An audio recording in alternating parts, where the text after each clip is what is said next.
Everybody will be starting here in just a few seconds. If you've not been here for a Dragonlance, a Song of Lance and Fire show, it's pretty simple. We use StreamLoot cards on this show to make it all happen, to make sure that your players survive. As Kelly likes to say, buy your way to victory. It's the only way that you get to do that. You may have seen those shorts going out. There's going to be a lot more of those over the next couple of months. We are currently on episode 16, Sight Beyond Sight, for all those people of the 80s, you know what that's from. On this screen at the bottom, you're going to see stats go by. Just like I say every show, if you go into our Discord and put in a retainer, there's a chance you'll see them on the show. Maybe even if one of them dies, someone will pick it up if they like them enough. We have one coming up for Tuesday, which was submitted by Kylie. That'll be on probably tomorrow's show. But tonight we're picking up where we left off. Boy, I feel bad too. We are picking up in a very, very, very dangerous situation than being surrounded by the entire Red Dragon army. So we'll be live here in a couple of minutes, and I promise I will try my best to harm everyone on screen. I mean, in-game, of course.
What is up, everybody? How are we doing today? Let me get our music going again. We have, we're at episode 16 already. This is wild to me that we're this far in already. I did not expect this. And we have some surprises. If any of the Tuesday group is here, I recommend playing your retainer card so you can watch the show tonight, because a lot of the questions you had when we ended on Tuesday, I think Monday solved. Oh, we may see some of that today. Maybe. Is the cast ready in the background? Always? I'm hearing always. I'm hearing always in the background. That sounds like it's been okay. You're making me laugh, god damn it. Apparently Arnold's here. So, all right. If we're doing this, hold on here. Let's settle in here, everybody, for the night show. Let me move our thing down. All right, let me take a seat today. So we left off our last show with the Red Dragon army on the outskirts of Fort Dyer, which they had just finished taking over. And when the beacon light shot into the sky, they could see scouting parties slowly making their way in, encroaching in not only Fort Dyer, but encroaching into the Capwn area, like the closer area. They also saw out in the Vingrad River to the north of them, where they're talking about building this new dock with the Masoner and the Shipwrights Guild, that there are statues of these dragon creatures all along the bottom of the bay in this area. We have had 40 days of downtime in between last episode and today. We're now deep into summer, if my math is my fake calendar math is real. I think we're deep into summer right now, and it is full of pollen and flowers blooming everywhere. It is the nicest time of the year, but the problem is it's also kind of the most dangerous time of the year, because there is no winter to stop them, no mud to stop them from showing up. So we're going to be taking off the 40 days later. The cast is welcome when we come on board to recap if they did anything, or just bring it up during the story if they did anything during that downtime. But as far as I can remember, most of it is keep it secret, keep it safe, because that's usually the motto of this group, if I remember correctly. So let's bring everybody over. Hi, everybody. We got pollen and secret. We can't take you guys anywhere. We got our pollen in the background. Everything's ready to go. Pollen or ash, depending on how you want to look at it. Fort Dyer is near complete. And I want to start the scene, I think, with the piece I sent you all. On the 40th day, everyone who has been resting, and I'm assuming this is going to be when everyone's back at the fort, getting ready for like the last 5 days and everything being finalized, getting your troops in order, getting the fort doing what it used to do. So on that 40th day, when everyone rests and sleeps and gets ready for the next day, there is a vision that all of you share, and it is the 3 of you and your 3 retainers, plus the person we will talk about later in the background, staring out around Fort Dyer from the palisade walls. And the forest and everything surrounding it, including the water, is on fire. The skies are filled with black moving winged shadows. And then standing behind you as the camera pans back, kind of one more layer, is the Oracle with multiple, looks like ribbons out and touching on each one of your shoulders. As that image in that dream snaps, everyone wakes up at exactly 6 in the morning as the sun is coming up into each of your rooms. The eye of the Oracle, the bandana, that floating eye can be seen in each one of your rooms, and it fades the first time you blink. Immediately, there is a knock on Adriel's door as Yelena opens it up. Now, for those who've seen Tuesday, Yelena is dead. I'm pretty sure that's the truth of the matter, right? Nobody else has seen otherwise. None of you have talked about it. So this is the first time we've seen Yelena in 40 days of in-game. More than that, actually. It would be...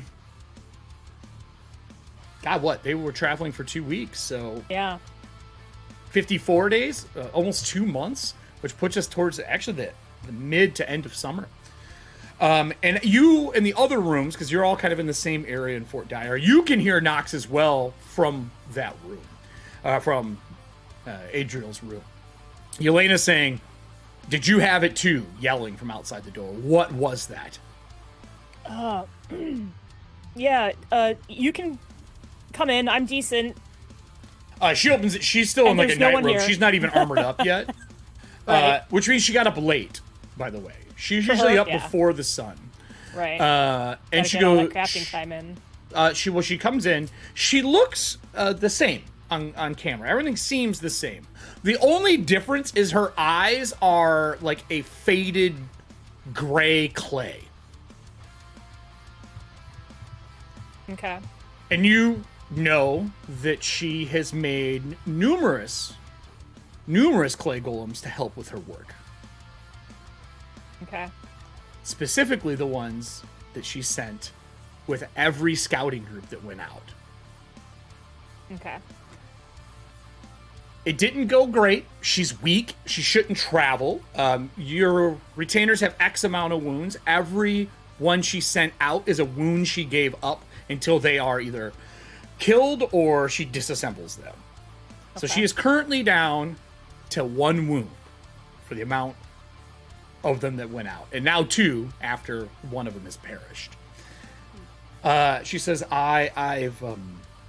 we should get the rest of the group together and talk to them. I'm going to call back all of my golems so that we can assess the situation. Okay. I know I keep asking you, is there anything I can do to help, Elena? Help with what? You don't... It's tiring. It's taxing. The I know, golems aren't that's what I permanent. mean. They're an old... the library in town, I found an old blueprint on how to make golems and homunculi the same thing to make a more realistic thing. It's old magic. But it's okay. I'm not a mage. And she just kind of like smiles about her creations, and she goes and knocks on the other 2 doors and saying, downstairs, dining hall, 10 minutes. Is that to us? Yep. Yeah, she's getting everybody on deck. Yep. Sure is. I turned my light up a touch. I'm a little dark. So what does the group want to do? You all had the same dream. You did get a full 8 hours of rest, but this is how you were awoken in the morning. Right. Really, probably jump up real quick, gather all her stuff, her armor, and her weapons, and basically, like, not run down the stairs, but hustle down the stairs, because no one wakes us up this early unless there's something going on. Okay? I'm looking at the rules for putting on armor, and light armor only takes a minute, so I'm actually just like prestidigitation to make myself clean instead of hopping in the shower, and then I'm putting on Hilarious my armor. you think there's a shower at a fort. Well, you know what I mean. I gotta look good no matter what, man. Hilarious. Come on. I'm the diplomat. So prestidigitation to clean myself up, put on my light armor, get my cloak fastened, get all my other stuff, and make it with like 2 minutes to spare. All right, so I will take us to the map too. I think I'm Adam's like talking here. styling my hair as I pass by one of the broken See, mirrors. I take the extra time. I got enough time for a whore bath. Oh, is it the cat style where you lick yourself clean? No, I at least have a wash basin. A bowl of a wash basin of water that may or may not have been emptied from last night when I came. I'm the dirty one. Yeah, and then it takes me a minute to get my arm, like, it's heavy. I gotta, like, jingle into my chainmail and everything, and then I gotta brush my hair because it gets caught. God. I have to look presentable, too. I'm still a member of, a very predominant family. It's true. It's true. It's true. You have to look presentable. If you don't look presentable, you look like the rest. Comes down the stairs and it's just, like, slow motion. So as you are fixing your hair, the camera pans back up Fort Dyer's steps to Valina. Valina, Yes. you've changed a lot. 20 years taxes somebody. Visually, what all has changed? I see you got a white braid in your hair for us. Is anything else changed? I would assume, like you described, there's some crow's Wrinkles. nest wrinkles a little Yeah. bit, and kind of achy in places. Not Yep. as bad, but Yeah, that's funny you mentioned that. I haven't had you roll this yet. I need you to roll me a d12 for what joint hurts today. great. Oh god. A D12.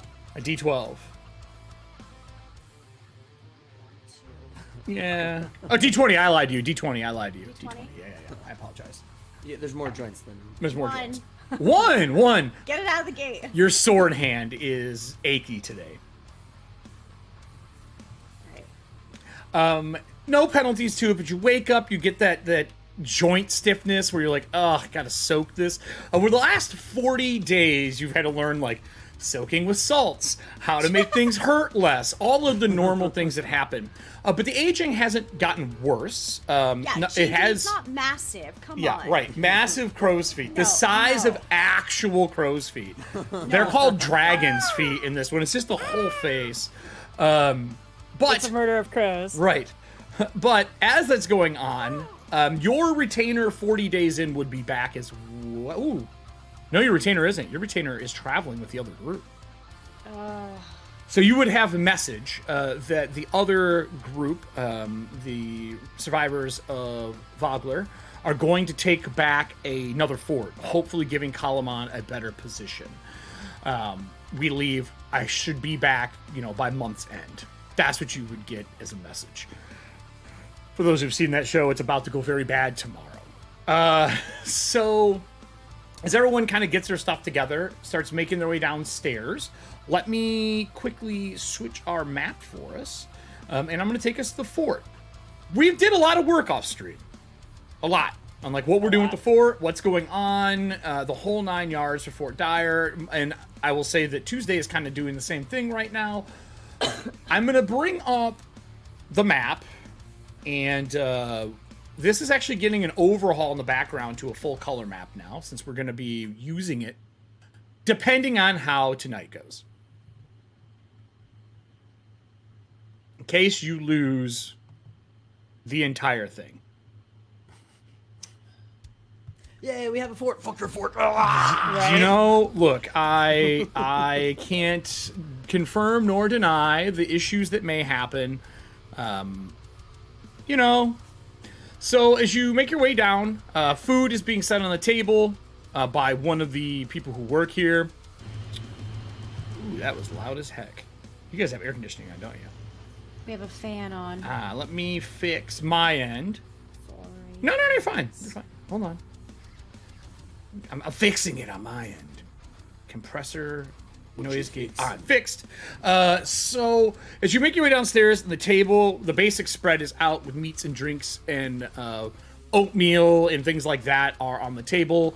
The soldiers that you have can be heard training out the back. Through the windows, you can see a group of cavalry doing rounds outside and doing horse training. And then out of the left window, or the right window, towards the back corner over here, you can see a group of minotaurs training with a group of infantry. And they're going through drills. And the group has picked up a few units of men to help protect the fort. Yelena shuts the door. The only people that are in here are yourself and the 2 retainers that are currently on site.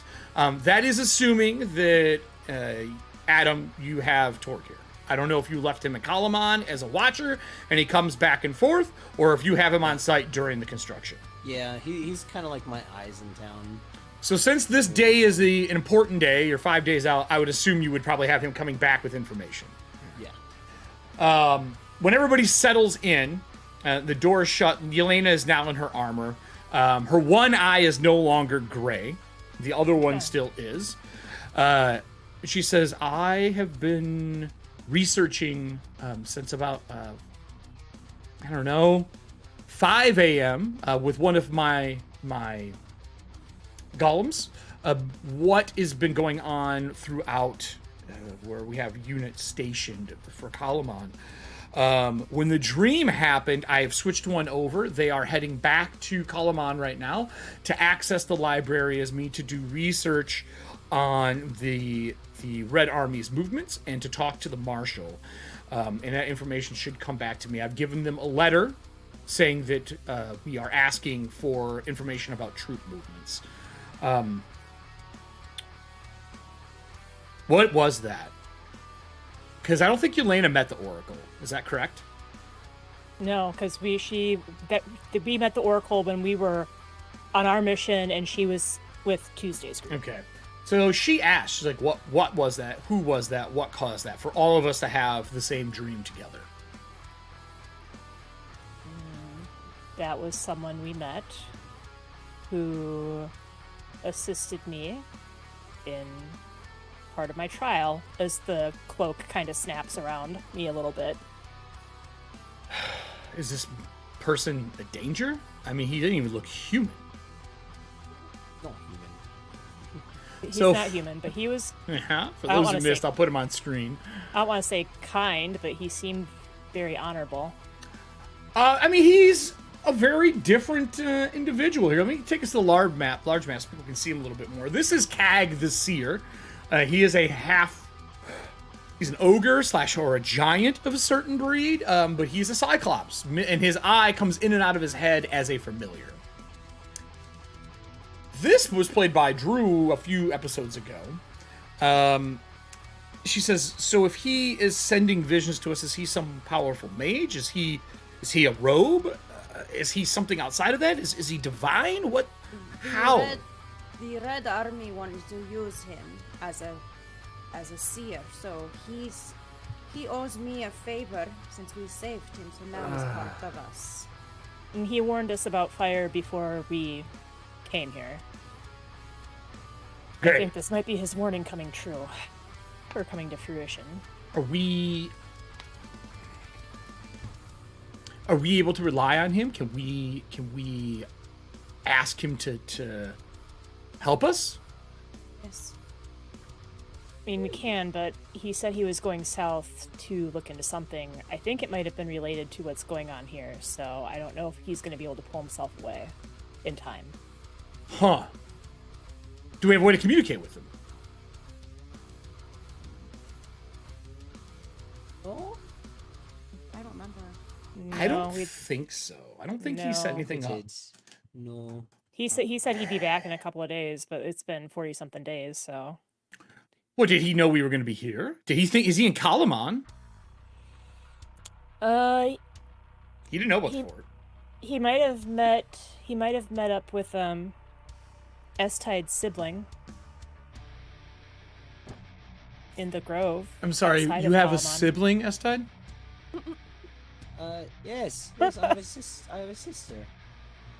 She's very cute. Yeah, she's adorable. She talks to animals. Oh. She does. You she never does. know. They can listen and they can tell us what they see. Absolutely, she is phenomenal at talking to animals. She does great at that. Great at that, she does. We need all the help we can get, so the animals can probably say, hey, I saw the Red Army jump down and, going down, so this is good. Uh-huh. Elena, it's been a wild ride. It's just And then Okay. ghosts and everything, and then between the Dragonel and those hobgoblins, almost got and then the eaten. seer And and I my got cloak. older. She got in the old. She got older. face. Elena, I'm so sorry. Ghosts. I've been looking into it. I can't. There's nothing I can do. Hey, you know what? How are you? How are you feeling? You look good. Elena's like, I'm fine. Why does everybody keep asking me that? You looked tired, Elena. Like Yes, I am exhausted. It takes physical energy to produce a golem, and it stays with them. I just wanted to try and help. No. matter what's- There's nothing to help. This is good for us. For example, my golem will be in Kalaman by the end of the day. I can have it go find the seer for us. That's perfect. Yeah, God, good man. Like him. Right? That's a good idea, right? Yes. Absolutely. So she takes a ring and she turns it, and you hear almost like a letter opener, and it must cut a knicker, is what you're guessing. And she squeezes it, and she whispers into the ring, and when she pulls her hand away, the ring's got like a little bell, like a disc on it. It looks like a satellite dish, but it's like a listening disc, and she speaks into it, and she turns it back around and turns the dial down. She's like, all right, it should arrive to them in the next few minutes. I told them to look for a tall individual, a single eye. If we have more information, I'll pass more to them as the day goes on. What are we going to do about this surrounding army? If we're having visions about things being burned up, and 10 miles outside of this place there is a dragon army, what are we going to do? We can't just sit here with our new fort in the middle of construction. Like, we cut tape in 5 days. We cut ribbon in 5 days, so to speak. We got units training. Guys, I got to be honest with you. If we're the forefront to stop this, we need to leave. We do not have enough people to fight what's out there. If this vision is true of fire and brimstone. Do you think, and this is like to everybody, because I'm not necessarily a military person, but I think we all know what happens when you cut the head off of a snake. I'm Another wondering snake if- shows up?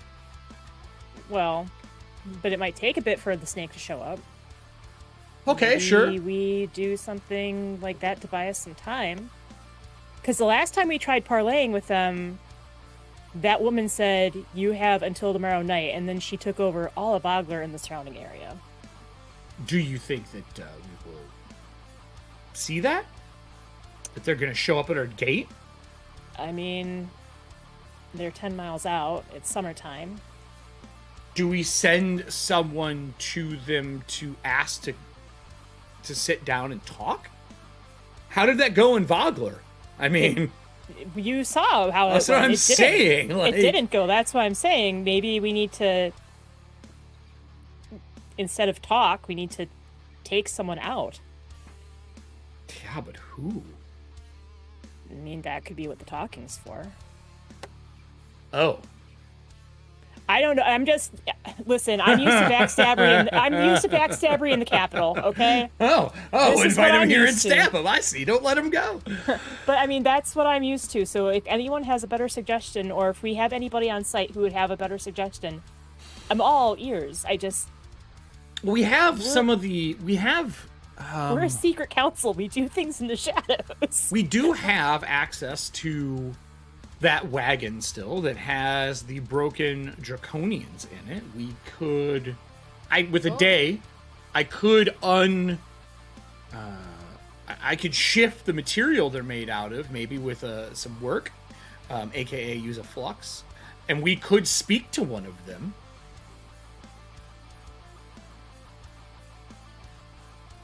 We have enough in an army that one draconian is not going to do anything to us. We can have one of the minotaurs hold them. Or we tie him up, or whatever we need to do. Right. What do you think? I mean, that's my first idea.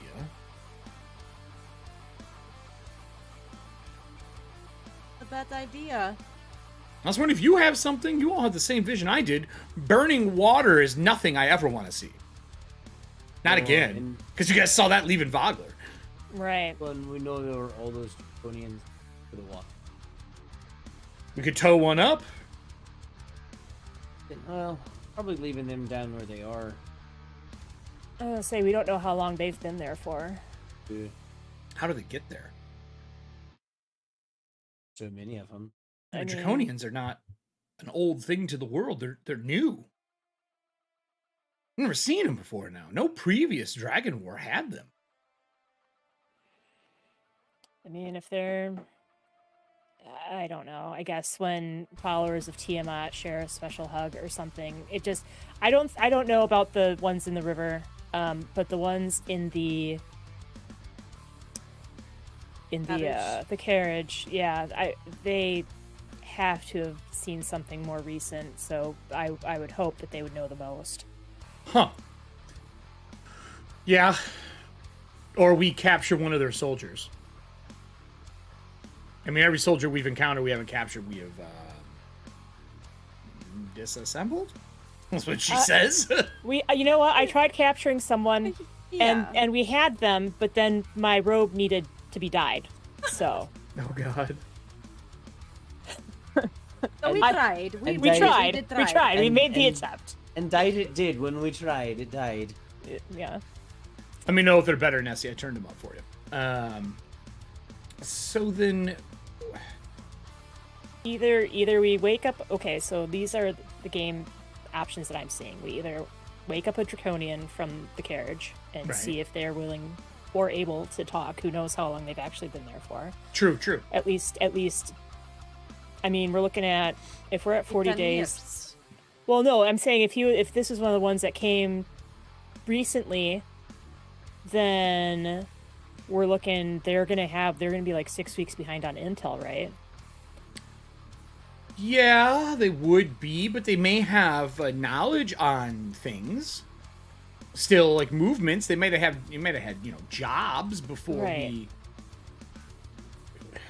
we move away from the fact that they don't have knowledge. They may have pre-existing tasks that we could levy from them, right? Force or whatever it is we do. So murder. So, I mean, they're threats to the government. I mean, there's no parlaying with them. We've already tried. Right, sure, yeah. Whatever floats your boat. Right, we give it the old college try. Well, yeah, Also, as just Tide says. another thought. What about soldiers that are ghosts? Could we talk to them, see what they know? That's 10 years ago. is I what know, Yelena but says, maybe right? they know how the Draconians work. I don't know if they had seen them. From the little bit of information I have from you all, it sounds like this place was failed to be protected 10 years ago, and then Draconians moved in here trying to take the place, and it looks like the Red Army was murdered by the ghosts here. So maybe speaking to the soldiers, maybe they can remember fighting them, but I don't know how much conversing your ghost soldiers can do. Now, you could summon them in the room right now, but then remember, it takes a week to get them back. I would rather save them in our back pocket in case. Or there's the horse. There is a horse that fucking talks. Oh, fuck me. We could go talk to It's the just Black a- Stallion. Yes, because Yeah. he's been watching everything lately. I didn't We need even food. think about it. And you do Oh, wow. technically have bodies of the dead. I'm assuming you've buried them. You would have to dig them up. But there are all the soldiers' bodies against the back fence that Yelena saw that you could technically get. Right, we but could- I would have to chase down the merchant and try and get another potion. So Now, you guys have you've never tried to summon the merchant before. Oh, how? Merchant, we summon you. I you know what? I recognize some of the stuff that he wore when we first met. You do? I could try and set something up and see if he answers a call. You could send a message, yeah. All right, let's talk to the stallion first, I guess. Wow, that sounds. That sounds. You know what? That still sounds more sane than me talking to ghosts. Let's talk to the stallion, and if that doesn't work, then I will try and put in a call to the merchant Holy shit. and talk to some ghosts again. Okay. Because I felt really like even after like over the month, Adriel's still just kind of like, why? You and me I'm both. Yeah, why am I a cleric? Why? Why? I'm not a cleric. Why did I have to talk to these ghosts? So Wow. So what I'm hearing then is we're talking to Mr. Ed. Adam. Yes. It sounds like it's talk to the horse time. I guess Yeah. the real question's gonna be who has the horse? Did someone get assigned the horse? Did we assign it to the person that we dealt with after our episode last week, which will make an appearance at some point in time? Would you have offered it to them? Or would you save it for Yeah. Kalena? Or would you... One type who we talked to last. I'll put it in chat. Yeah. That's what Yeah, notes you are don't remember? for. Yeah. I don't. I take notes. I just didn't take. She's like, there's notes. one Yeah, but page for 16 one. You episodes. remember who we talked to One. at the end of the after the episode Yeah. Do you remember? ended? Don't say it, because we haven't publicly talked No, about just- it. Secret, Yeah, I secret, put it. secret. I put it in War Room. I don't see it. Oh, that's why you're talking. Just about put it this. in- yeah. Working. You can put it in OBS. Here. There you go. I put it in OBS for you. Oh, yeah. Ah, Ah, yeah, oh, they shit. should have it. Mm-hmm. Yeah. They Okay. should have it. Okay. Okay. Yeah. So Yeah. if they get along, then yes. Audience, can I get... Oh, fuck. We have a bad joke. Can No. I get can I get exclamation point advantage for a roll with advantage, please? For this person, I did not think about this being a fucking thing. And if so, I'm assuming Adam, it'll be me and you talking. I can take us to our solo cam. All And it was. right. A 10 and a 10. All right. That's All right, so- talk. Let me go over here really quick. So everybody who obviously doesn't get to see the after show when we do a lot of the secret council stuff, when S-Tide walks outside, and currently the horse is kept normally in the stable. When he goes to the stable, it's not the stable. The main gates are open, and he walks around towards the water. There is a fairly tall, gnarled tree with this perfectly sleek black stallion with red eyes, mowing on crab apples off a tree. Sitting at the tree next to it is an individual polishing a shield and polishing a sword on the grass, talking with the horse like they're trying to get to know them. S-Tide, I'm gonna take it to us. I'm a little worried about this whole situation. When you walk up, there is a silver-haired woman. The hair is pulled back into a small bun right now instead of being short. They have no helm. They are wearing Knights of Solamnic armor as Becklin is sitting there. And I would like to ask the group who can still hear in the background, doesn't Becklin have both of their arms back? Yes. Yeah. Yes. And they're normal arms. Yes, because Yeah. they were there. Okay. They are currently polishing and muttering to the horse, and the horse is muttering back, but like in whinnies and a hoof stamp. As you round the corner, Aldrin, what would you like to do? So Aldrin looks up, that green swirl begins in his eyes, and he actually gives just like this long like sweet sounding whistle. Okay. And the horse actually turns and starts trotting over to him. Does and it? Yeah, I was gonna say, Eric has the Does it? GM. I would like to tell you is you need to make me a roll first, sir. And if not, you're going to get 1 or 2 stamps, and Becklin may have something to say. I've been talking. Snacks. I've been talking. Snacks. Hey, Treats. I've been talking to this horse for the past. You're right, you have. And I would like to ask you, did you bring a snack or treat? Because otherwise they don't get I a told him flying to. did. shit. I told him to.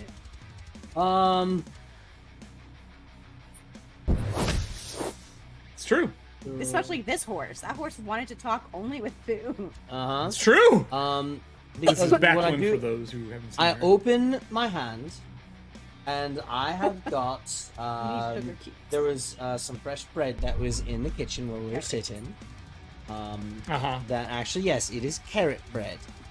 Hunks of carrot inside there, and that is a 19 on the die for a 27. It spits the apple out on the shield she is polishing.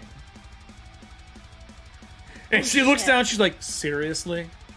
And it walks over top of her and comes to you for the carrot bread, and it's standing near her enough that its tail is hitting her in the face as she's trying to do something that she has to get up.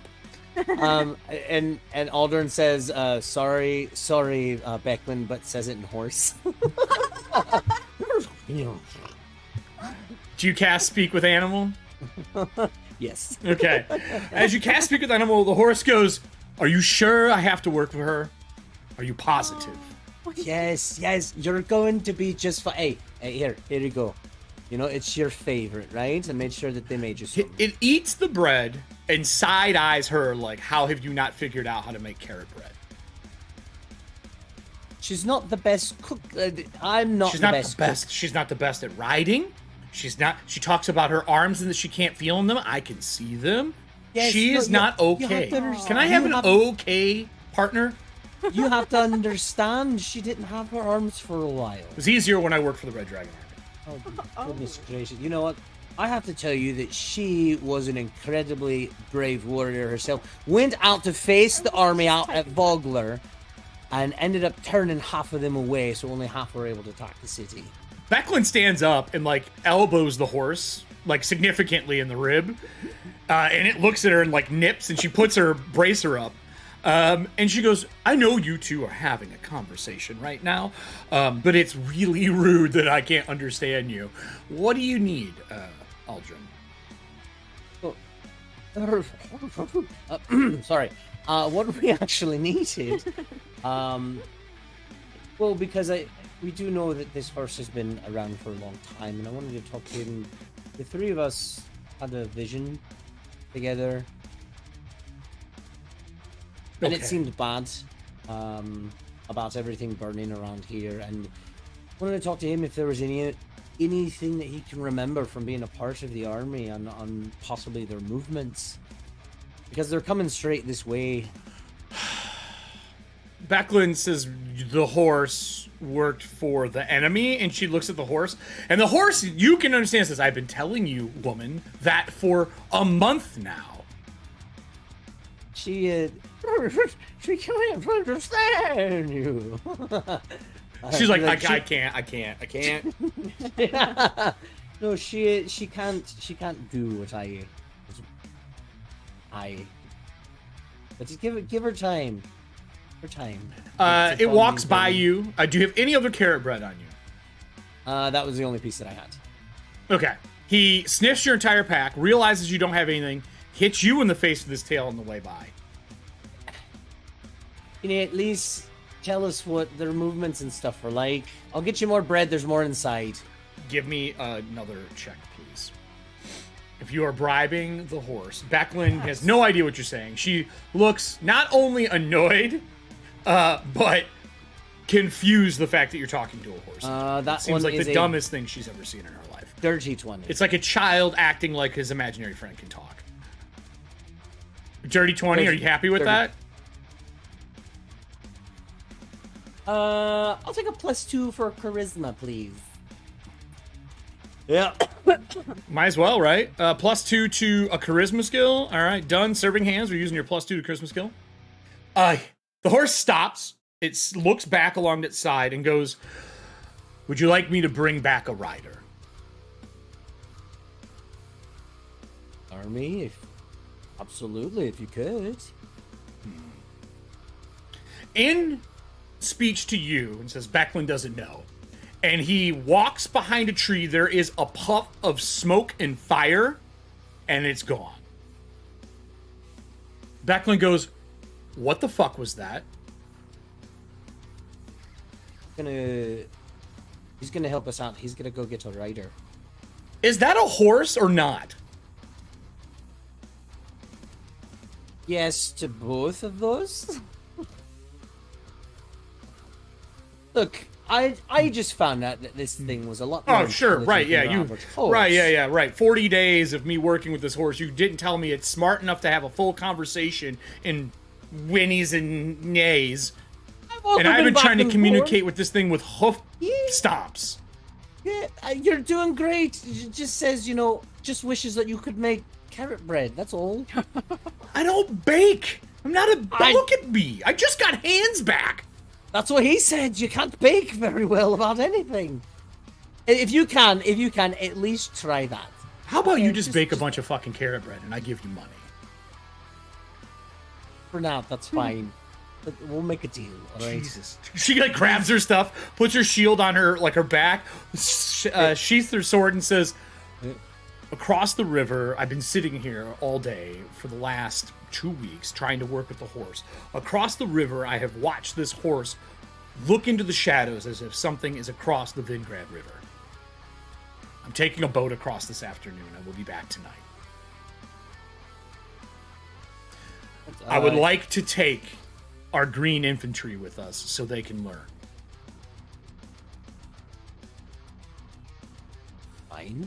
Who do I ask for that? Who's in charge? Because I'm going to assume this group has not determined who runs the army out of the fort. Let us bring it up with the group at least. Just so you have 2 hours before I leave, without a horse now, of course. Hopefully he'll be back then. But before I ask him, how are you feeling? Are you doing all right? I have my arms back. They sort of work. Sword fighting's a little weird. They feel lighter than normal. I still don't understand what happened. And when I sleep, I hear voices in the tower. Other soldiers say they hear voices in the tower. This place is haunted. I don't care what anyone says. Oh, no. Oh, I didn't tell you about the ghosts here either. Oh, well, there's ghosts here. Anyway, I'll be back. Fuck. As that happens, she makes her way away from you, and you part back to the group.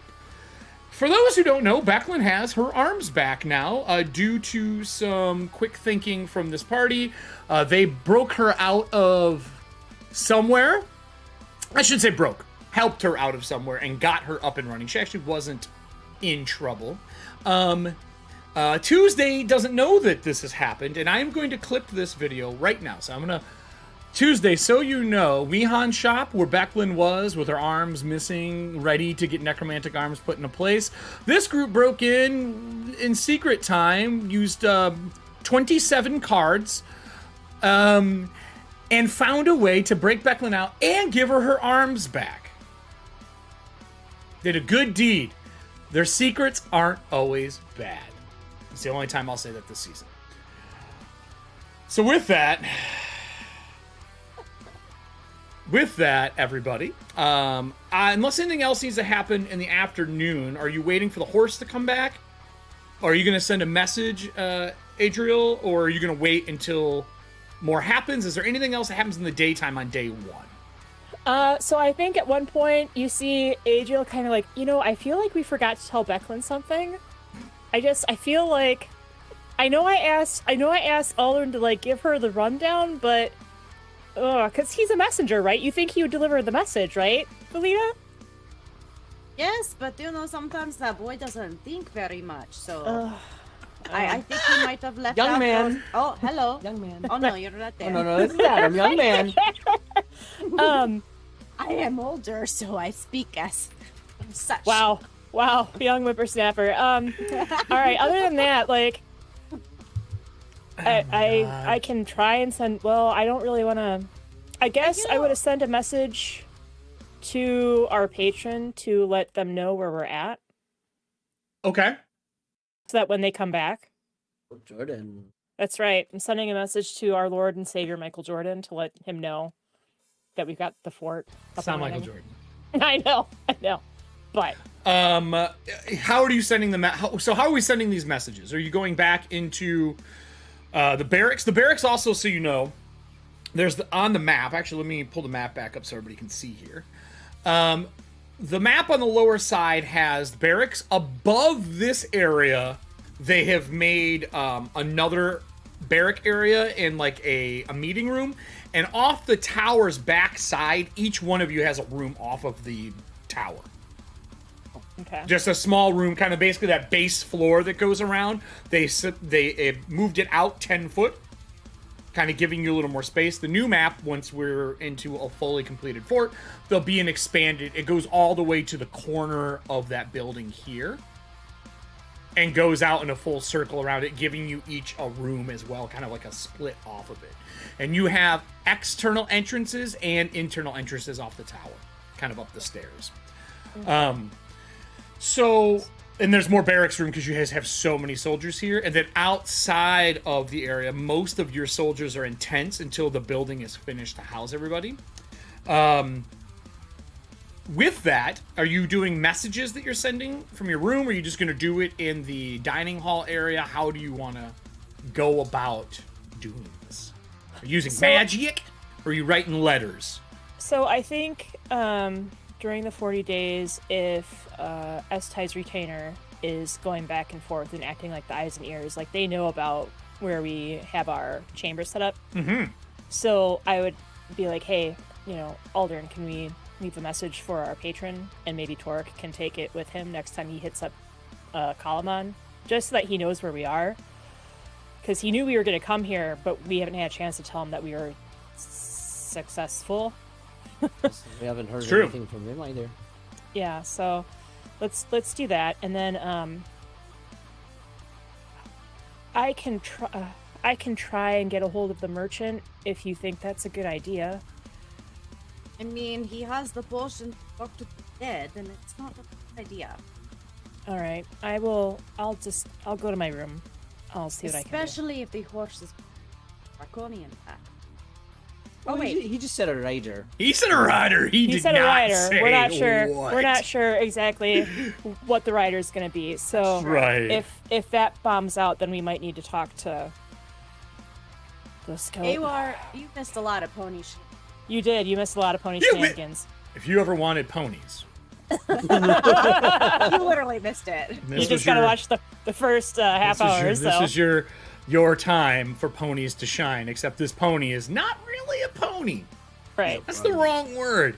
But don't worry, you'll get your pony finder one day. I don't know who's going to run it, but someone will run it for you. I heard there's some bronies at a convention that happens here in, like, October. It does say 4 families until 6 p.m. That's That is a legitimate right. sign at the furry convention here. It does say that. Yeah. And not even, I wish I was kidding. I'm not. So anyway, magic message, is that what we're doing? So let me... You can rewind the live stream, actually, AW, and clip through until you see it. I suppose. That's the one thing about YouTube that's dope. You can I think you can rewind the live streams.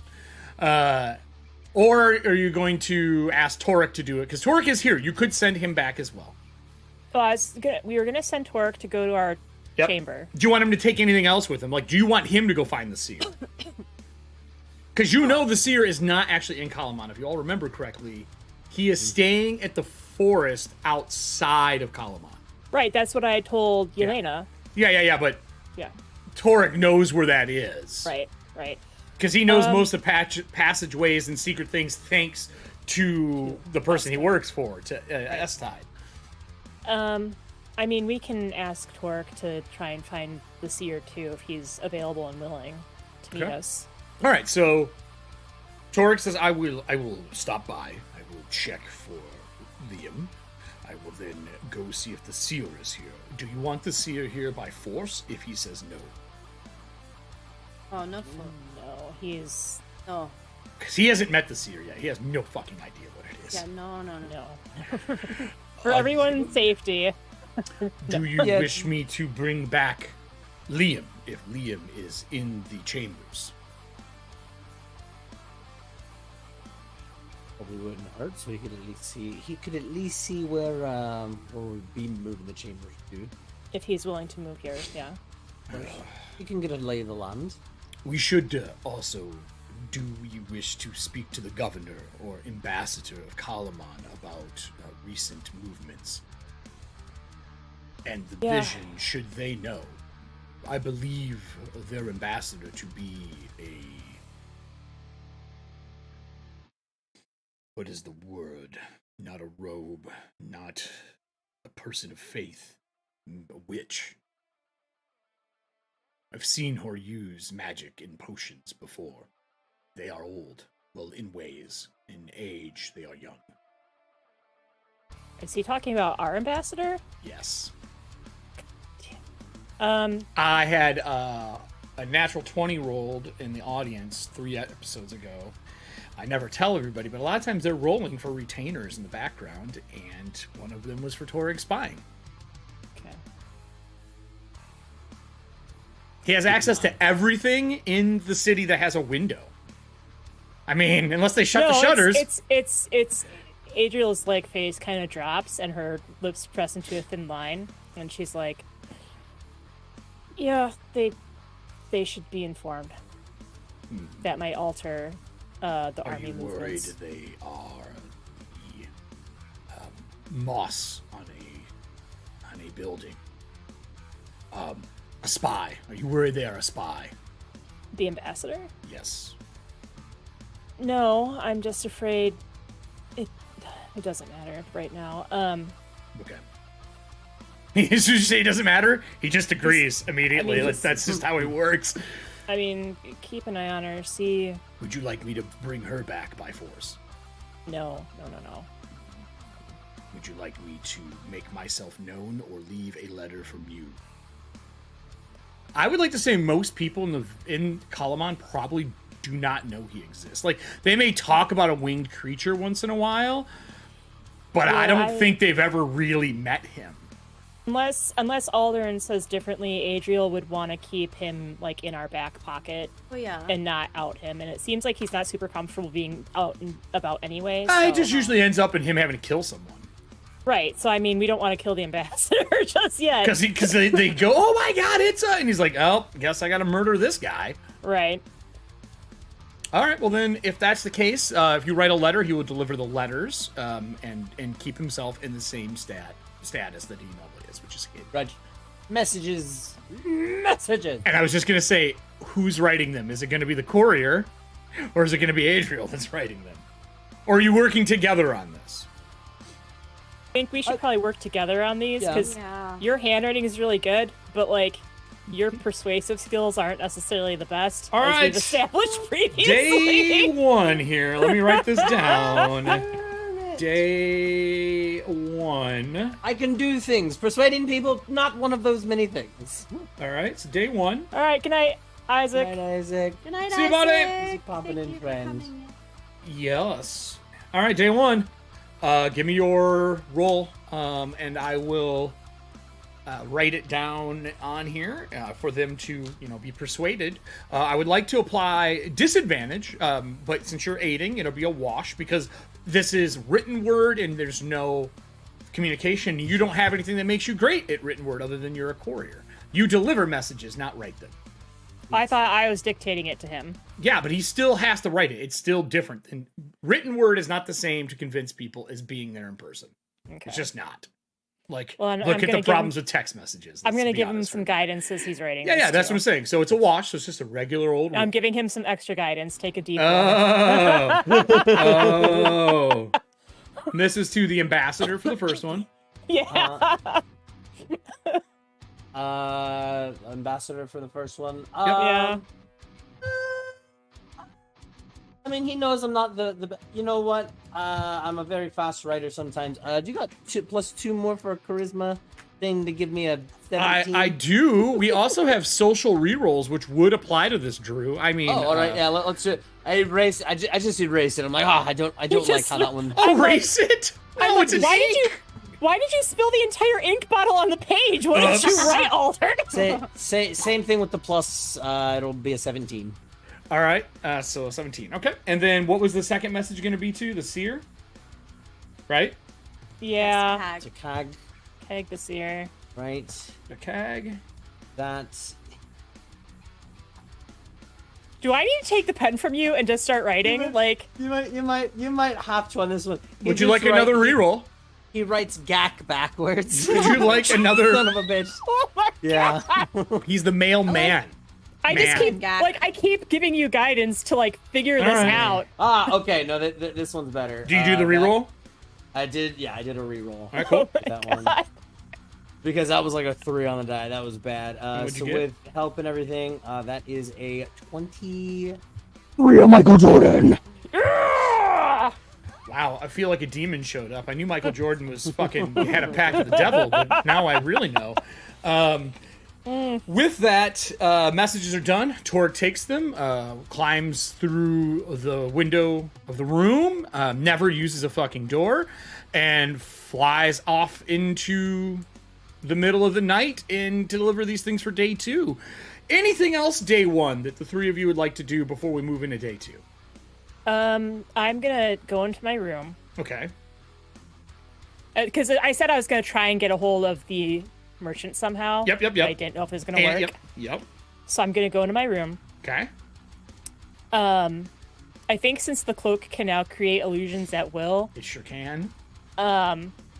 I don't think it necessarily applies in my room all the time, but there's like a hidden spot in my room, Okay. and it kind of like the cloak snaps out and like moves the partition, and behind it is a small little like shrine.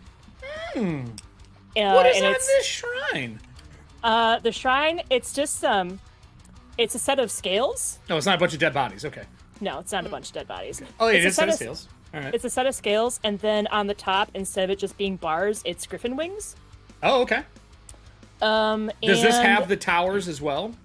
Yeah, like Does it have the extra spread. part? Yes. Okay. Is it real versions of those that they see? The piece that's on the artwork for your heraldry. Yeah, because my faith in both things is tied together so tightly. Okay, so the shackles, the manacles that are there, are a different color when you go back this time, and they are a black adamantine.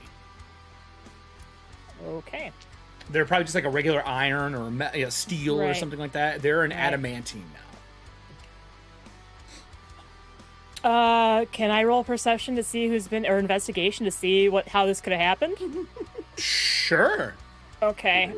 Probably investigation, which I'm so bad at, but I'm like... Can I get a percentile roll from the audience, please? This is... What? Who did this? Who percentile roll? And did this? 1d100 from the audience. Oh boy.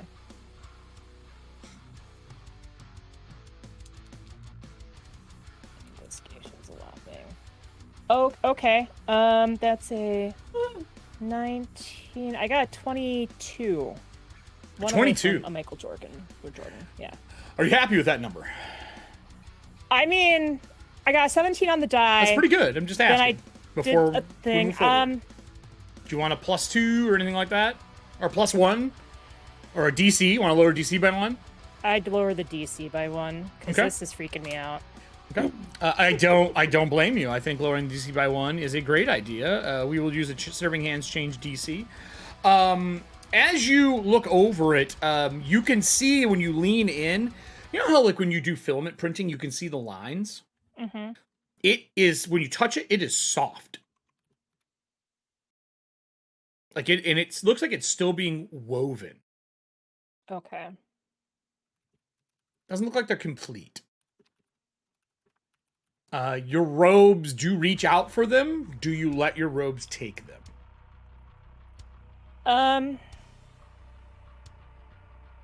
I guess I would ask the robes to hold off until it's complete. I mean, it does what you want it to do. It's not intelligent quite like that. Like, it doesn't really have a conversation with you. Well, I don't know if I could get a vibe check from the... If you can get a what check? A vibe check or something to figure out... It just wants to grab them. Oh, is it like how it wants to grab everything? It's like how it touches everything, but also like if a piece of it's cut off, it tries to draw it back into its threads. Oh, okay. I kind of pull it aside and like, let's wait and see what this turns into. Okay, and it's kind of like to the both of us. So as you go to your shrine, is there anything you want to do while you're at your shrine? Yeah. So, in the scales, I think I put, we'll say like 20. And I tell you guys, I'm taking something from the group funds in order to do this. Hopefully it works. If he doesn't take it, I will put it back. Okay. I put 20 steel pieces on the one side, and then I put a note on the other side saying, if you're available, would you be willing to meet with us to discuss potential sales? Wow. Okay. I need a persuasion roll from you at disadvantage. Okay. Well, that's because you said at the very beginning, like we both. I know. Yeah. I know. Smart play. Smart play. I mean, even with the disadvantage, I got a 24. Okay. With that, I am going to pull a retainer rechargeability card. Okay. The coins, you see fingertips slide the coins off the scale from like a little, like out of the shadows, and it pulls the coins off the scale. Okay. A few moments later, a letter is there. It says, "I will be here at nightfall." And I say out loud, "Thank you very much." All right. I say, I just wanted to make sure, I just at least wanted to reimburse you for your time. Nobody's tried to call on him yet, so with that, then I come out else? and I tell the group, I'm like, so the merchant says he'll be here by nightfall. That was what the 20 steel was for. That was good. So nightfall. There is a knock at the gate at midnight. The guards warn two of the tower, or the tower that's next to the gate. He blows the horn, signaling there's someone at the gate. What is the rule at night? Let no one in? Do they have to get somebody? What is your rule at night, trio? They have to get someone. Yeah, I mean, we have tons someone. of people, so who would they get? Cat aggro. Dude, they are getting into a fight. I will be right back. All right, you're good. No. Murder, murder, fight. murder, murder, Well, murder, it's murder. not Adriel, because Adriel's now gone, so it'd have to Okay. be one of the two of us then. Yeah, I would say one of us, like one of the three of us. No, there's only two of us now. He left. True. We're gonna do that right now. There we go. There's only the three of us. While she's doing cat aggro. Oh, well, now she's back. Okay, now it's one of the three. No, Okay, yeah, so no. fine. So, who would you send? Do one of you up late, or one of your characters night owls? Are you? I'm assuming actually Aldrin's probably a morning person since he has to deliver letters all the time. But I can always stay up like at night Well, for an emergency. For Does sure. Valina stay up, or is age set in? Do you go when the streetlights come on? Are you still a night owl? This is your choice. I don't care. That's why I'm asking. She'd be a great horn down now. Do you want to stay up or want me to stay up? Well, this is who do they come get when someone's at the gate? That's my question. Get me up. I'm the most intimidating one. Get me up. All right, we'll do. They come get you, and they say, excuse me, ma'am, I know it is late at night. I hate to knock, but there is somebody at the gate. The robed individual with a wagon and some creature pulling the wagon I have never seen before. Do we let that in? Well, no. Let me go see who is it. I know that we are waiting for a guest. Okay. You're gonna go to the gate. All right. Ah. Cool story. So as you go to the gate, outside there is that heavy, thick, bluish, black-robed individual. He is looking at something in his hand. He tucks it back into one of the many pockets hidden in the coat. Behind him, there is a floating orb with no face or anything on it. No mouth, no eyes, no nothing, with a wagon attached to it. It is made of, it looks like maybe leather? I recognize the face because I know it's midnight. He's Waiting for someone. robed. You don't see his face at all. He's got it pulled up over his head. You don't know it. You never got it right. Everyone has only called this person the merchant.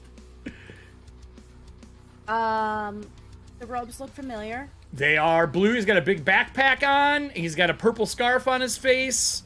He looks familiar, but you're looking from the tower, obviously. Okay, so then I'll run down. I mean, you can the tower, so you know if you look at the map, there's a tower that's going to be here to guard the gate, so you'd be looking from there down. Okay, so I would grab. I would knock on a. So he looks up to you, looks down at the cart. He's like, "Well, I could come to you. I need to bring the wagon in for goods." Okay, 1 second. Let me grab Adriel.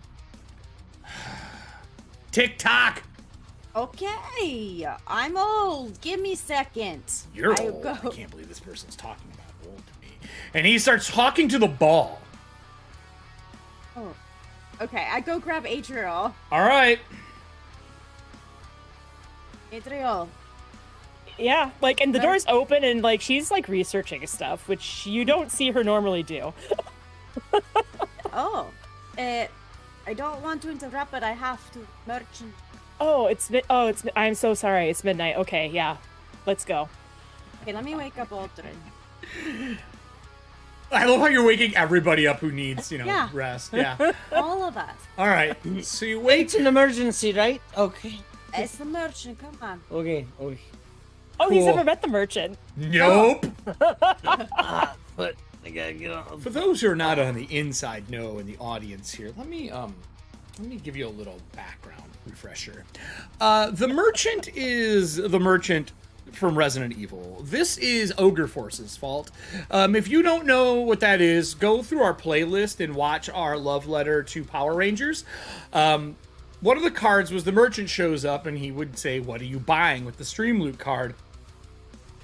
So somehow he made it to this game too. It's not my fault. I will not take blame.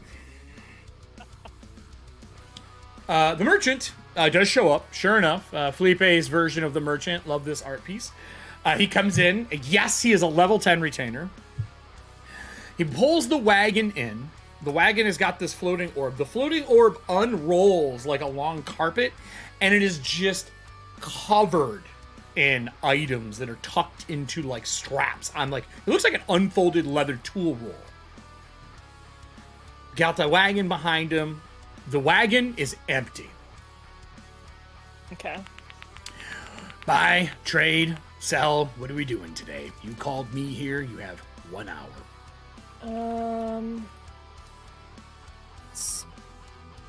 Sorry, I should have done this instead of fighting. Getting Yeah, it's all right. Split apart. What's this? This is. Last time I talked to you two was in a crypt. Mm-hmm. Yes. Yes. Oh, you were the one that they talked to. Oh, nice to meet you, merchant, right? Oh, you're the letterman. Mm, yeah. What is your name, by the way? I'd probably... I'm known as the merchant. Why would I give you my name that gives you power over me?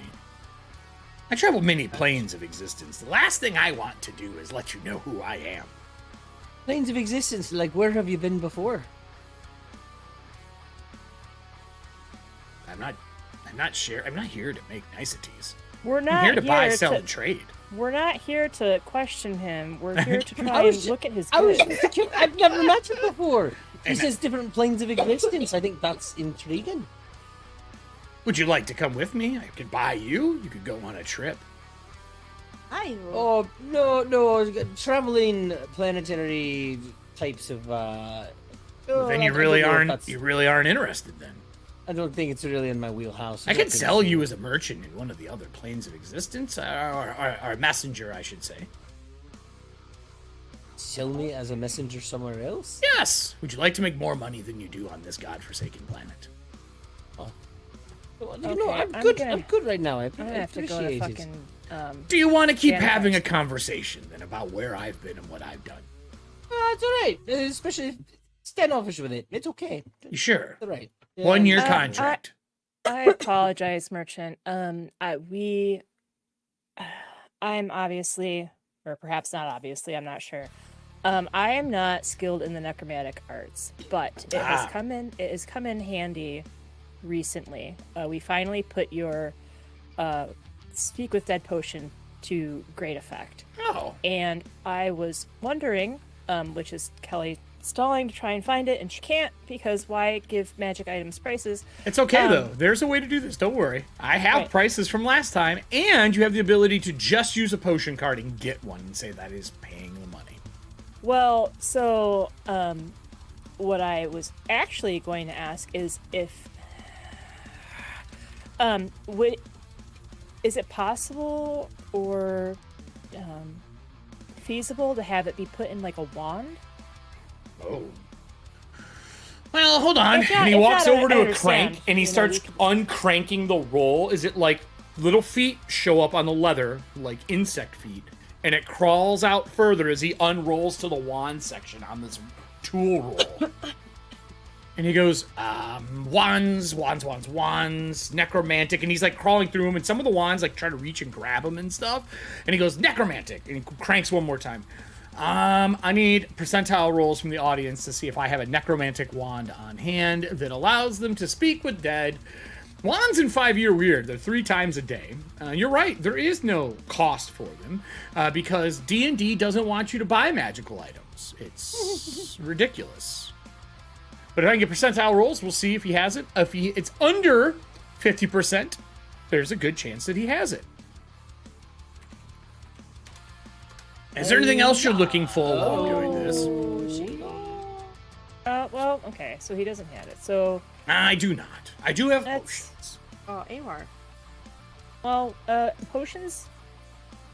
We could at least deal with some potions. How many would you like? And he cranks back up, and you hear and things are like winding back up to it. And he gets back to the potion, which is the first part of the roll that is out.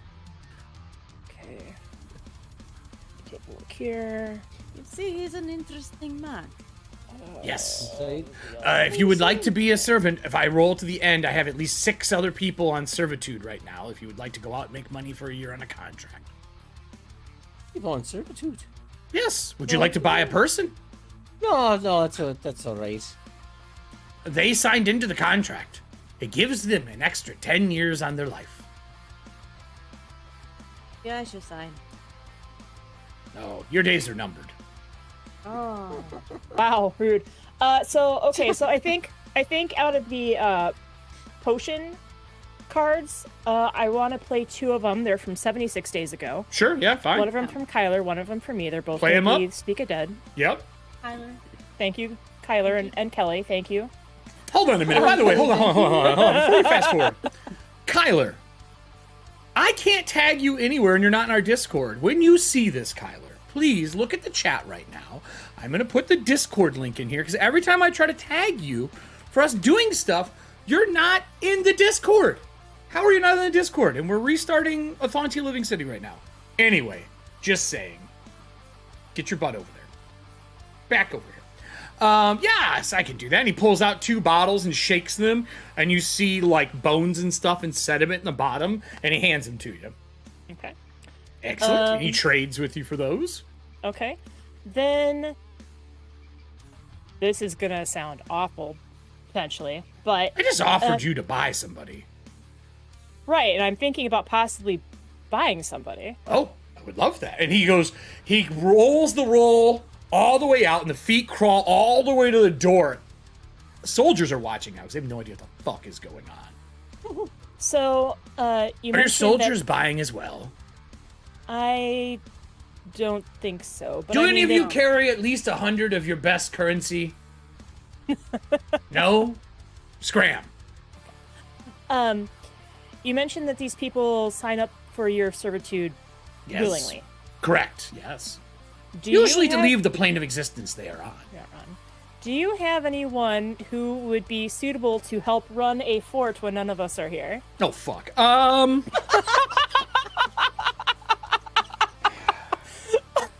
You would want somebody local for that to know the movements, or do you want someone who just is a quick study? Are you looking for a strategist? I turn to my compatriots. I'm like, I'm thinking a strategist because, quite honestly, we're all on the back foot here. So I don't know if getting a local would be that advantageous. But if we got someone who's like either a strategist or like really good at Secrets? maintaining, well, also secrets, but like maintaining order and loyalty, but not going too far beyond the pale. I'm just looking for someone who's like a good I do have keep commander. Like because we're gonna be doing living or not living missions or machine. Oh, you don't know what machines are. They are things. Well, actually, you may know. There is tinkerers in your realm. Yeah, they make like clockwork items and creatures and things like that. Would you like something like that? They don't sleep. They last forever. But well, I mean, Elena might be able to, like, if anything were to happen, Elena could. I don't know who that is. Patch my. I also don't care. Right. There. So I guess either possibly a clockwork or not undead and not dragon blooded. He uncranks deep into the list on the roll here until you get the people that are the width, of it. And they like unfurl, and it almost like they get a little larger. Like this tool rule is like of holding, like they're going into a pocket space. So there is a creature in Cobalt Press's stuff Breaking the game today, guys. He gave me the option. I'm gonna try to take it. I know it's fine. I'm just talking about like the horse. They are called Mechadrons. They are Cobalt Press's homage to Modrons. For those who remember what Modrons are. He says, I have a Solodron. They are tiny constructs, semi-intelligent, not the best, but they exist. I have a Dupladron. Dupladrons are smarter, heavily crafted, tirelessly work. Dupladrons are okay. I also have a Decadron. Decadrons are very intelligent. They also believe they are the smartest person in the room, or thing in the room. But they are great strategists. Oh, and Drew, we just need him to be able to run this place. Please. Well, they are strategists. Okay, so this is what both Kelly and Adriel are looking for. We're looking for someone who's smart but also good with people, because we don't need someone pissing off all our soldiers by being like, "Yo, I'm the smartest robot in the room." So what you're saying you is stupid meat bags. So what you're saying is use an S-type treasure to get somebody else. Gotcha. Okay.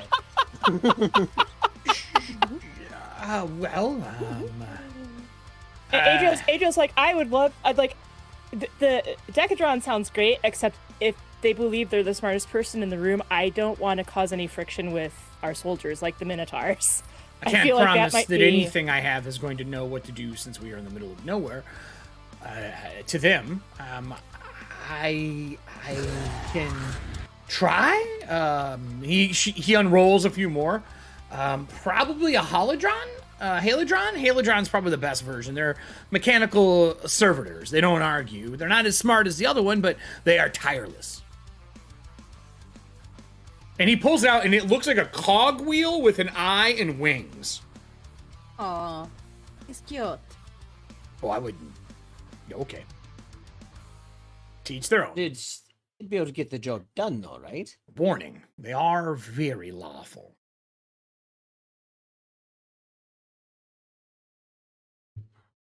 I mean, that's up Adriel's alley, but I don't know about everybody else. I mean, we do have a sconce. We do have a sconce. We got a sconce. We can have this thing as well, too. We've got true. ghosts. I forgot about the sconce. All lawful good known lies in this building, is there? Well, It's fine. you do, I mean, that's the best I can offer, really. If we get into much else, you're going to get into things that we'll argue with your soldiers without a question of a doubt. You know what, I think it is, if that can definitely get the job done, I think that would be helpful. Excellent. I'd be happy to do that. If you would like to do that, you can spend up to 4 Conn retainers to make it a level 4, because you guys are one level less than what you are is how many cards you can spend. Right. Okay. So, okay. See what I'm saying? Yeah. And it has to be call on. I think Kyler has a whole bunch of call on retainers in here for you. So spend as many as you like. Would you like the Halidron then? I think that's a yes from the group. Yeah? Da. Very lawful. Da. Yeah, I think I just out of the descriptions that the merchant gave us, like, the Decadron would be great, except, like I said, people who believe they're the smartest person in the room, if they're not the smartest person in the room, they're kind of jerks, and we don't know what we're getting into with. That is very accurate. And I could just see Yelena either Yelena becomes a BFF with this thing, or they get into a whole bunch of loggerheads, and then my cousin's mad at me for the rest of my life. Well, the Halidron would be a very good sample for you. They hide well amongst things. When they are not in the middle of conversating, they can speak. Most of it is telepathic, I believe. They speak in Celestial, if you have that language here, but they can learn the common tongue fairly quick. How I can give him to you, the rest of his contract is... he signed for a 2-year contract. He has used 6 months of it, so you can have him for a year and 6 months. Okay. Yeah, we can. We'll spend our level -1 cards. Okay, we'll click those off from the oldest to the newest. I'll do it right now. So you get him for, what is it, 18 months? Yeah. All What right. is his name? Does this Oh, I don't. have a name? You'll have to ask him. I don't care. What's it? It's a Hydra what? Holodron. So I'm gonna pull one on to map. This is a real thing. I didn't make this, everybody. I'm a real boy. They look like this thing on the map. I will blow it up so everybody can see it. I will also move this merchant, and close him out. They are a cog with an eye and wings. I was not fucking around when I said it. Oh. I love it. They are from a lawful plane. They deal in law. All their rules are going to be lawful. They will not do chaotic things. They're going to command your army by numbers. I mean, that's how it's going to go. Yeah, but hopefully he won't be getting into arguments with like my cousin or Becklin or anybody else. No promises. So no promise. I said hopefully. So I feel like the chance is lower. That happens, the merchant says you have a little bit of time left. Is there anything else you are looking for? Do you have anything that might make a good wedding present? What?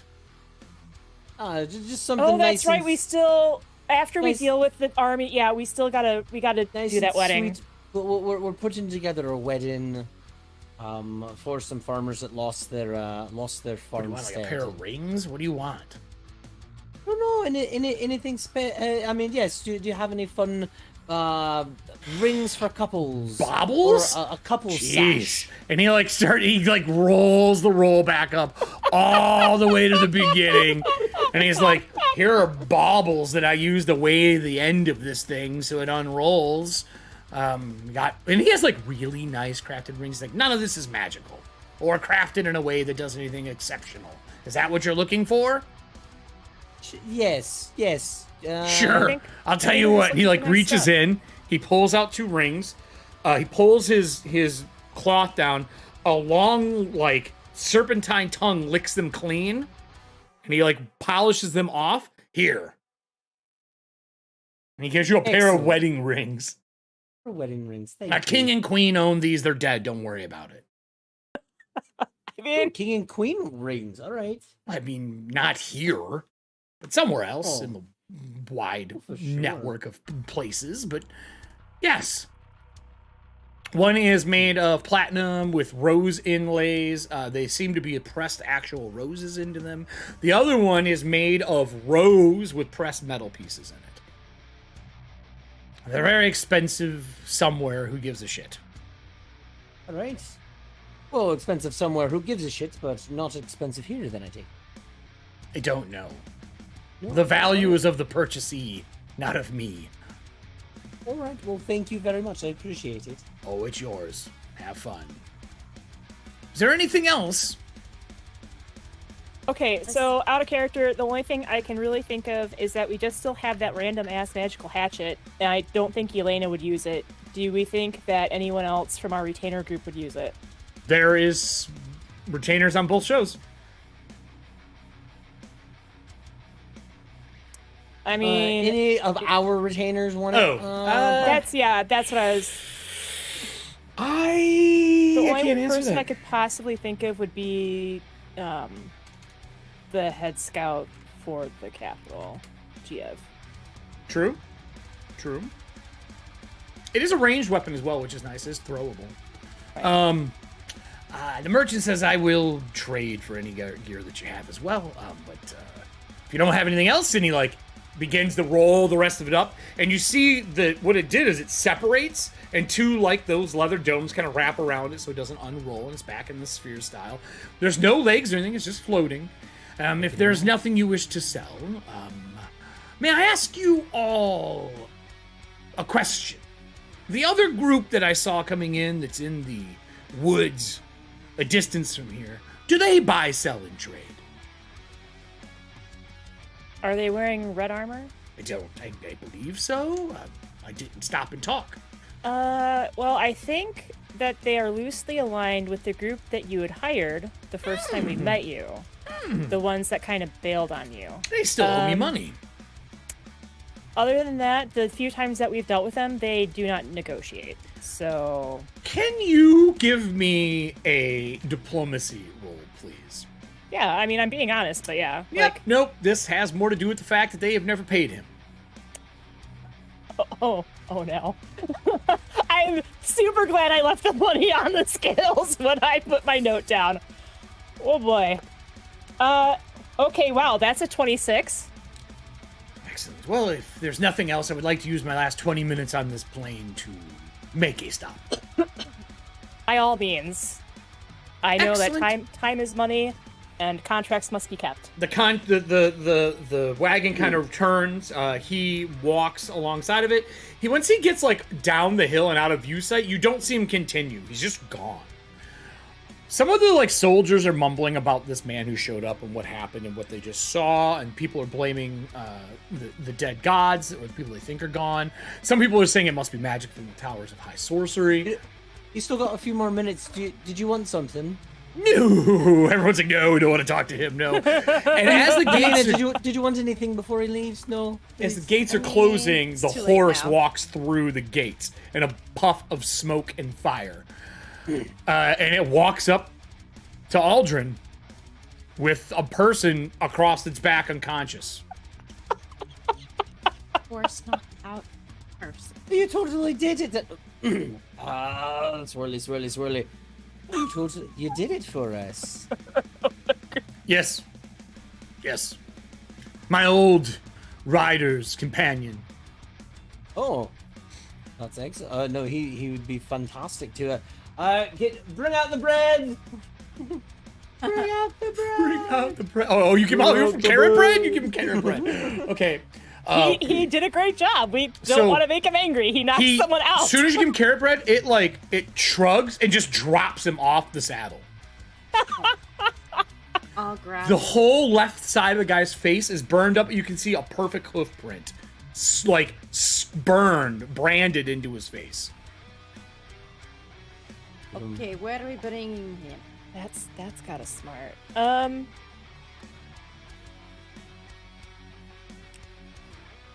I mean, so we're in the office, wherever you want. Area? Yeah, let's do the office area. I mean, I'm assuming you probably have a 4 or 5 person cell. Yeah, set up somewhere. Probably outside. It's probably just a cage set up outside because you guys haven't purchased any extra things to really upgrade your facility yet. Right. So when you grab them, let's just put them by. I think we've got it set up right by where the graves are. And we left one hand just poking out. It's a fake hand. We would have buried. I would have been like, no, we're burying these people. We'll just put a fake hand. Just. So as you set them up in there, I would say who's got the highest passive perception out of all of you? Oh, probably. I think we established that as Aldrin last time. Yeah, so I've got a 15. I have a 17. And I would give +5 to Valina because they've seen this person up close. That withered person that the spirit hopped out of and turned you 20 years senior looks like this person is not only worked with them, looks related to them. And if you remember in the letters, there were letters going out to other people with the same last names on the letters in the fort. Oh boy. This person faded. So it's related to one of the ghosts? Yes. Never determined if all the ghosts were 10. All of them are from the 10-year previous. Some of them might be from the Red Dragon Army that came in here and died. And are now bound to us. Now the group is hollowed. Is just the original soldiers, but previous to it being re-hollowed, good chance. Okay. So you throw them in the cage. They do not wake up right away. They aren't conscious. They're probably injured pretty severely, to be honest with you. Concussion on the major side of things. Are you going to leave them for the night, put food and water in there, and try to speak with them on day 2? Yes. All right. Yeah. So day 2, about, I would say 9 hours into the day, this person finally wakes up. So normal routine, waiting for people to come back, bringing information to you, all of that kind of stuff. Like Torg is still gone. Yelena has sent message out. Nothing has come back on day 2 because you're a day ride out just to Capwn, roughly. But 9 hours in, they wake up, rubbing their face. Hand comes away. One of the soldiers comes and gets you and says, "The person you had the horse bring back." I'm not going to ask questions. They are awake. If you wish to speak to them, do you want us to bring them in here, or are you going to speak to them outside? Oh, we can talk to them outside. Okay. I want them to see where they're going to end up if they don't cooperate. Wow. And then I throw the guard a wink and a smile. Like I'm just joking. Yeah. Hold on. Let me get dice out.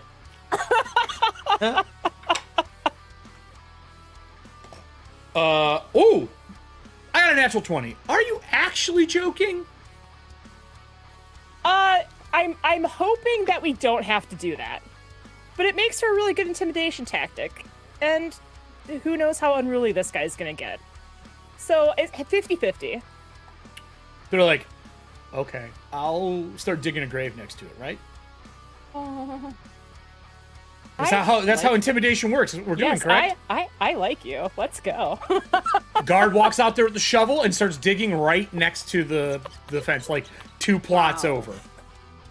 As I go like talk to Velina and Aldrin, I'm like, Velina, I'm just trying to assist as best I can. There's no side of you. Sure. Yes. Yeah. What? No, same side.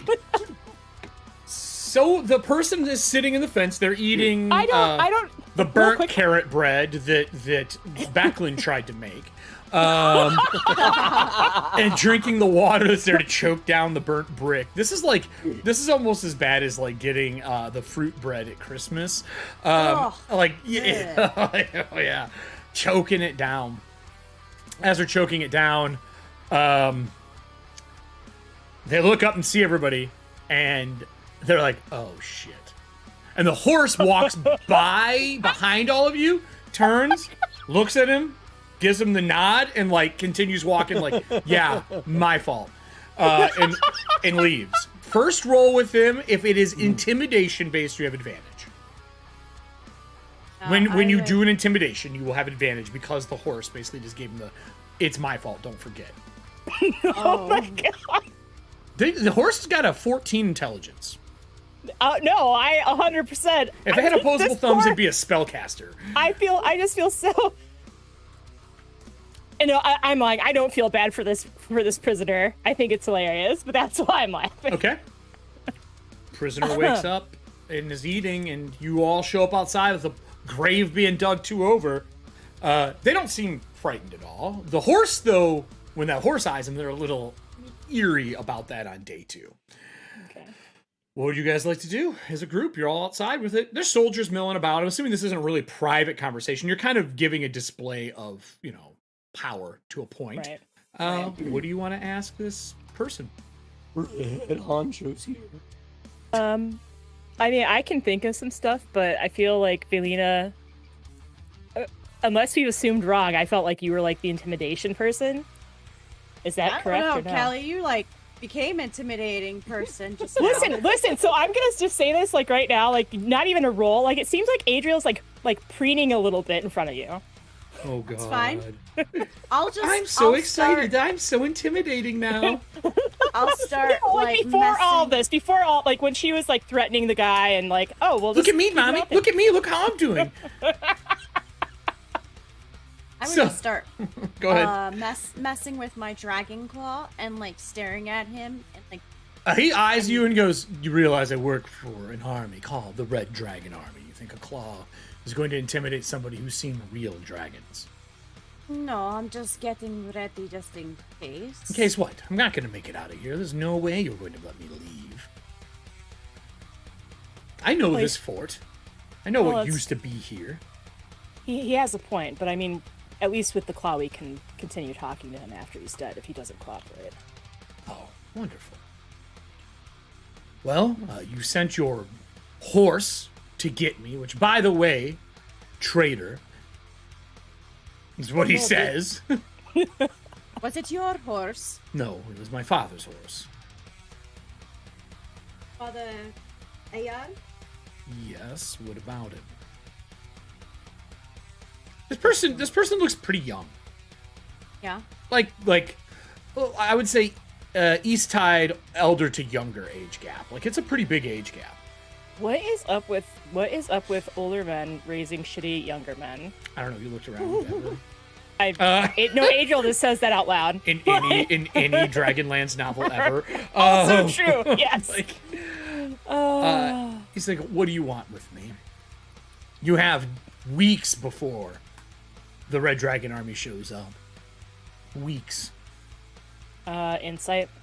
Sure, give me a roll. I got a natural 1. Oh. He could be lying. They could be never coming. He could be outside your gate. Yeah, absolutely. 19.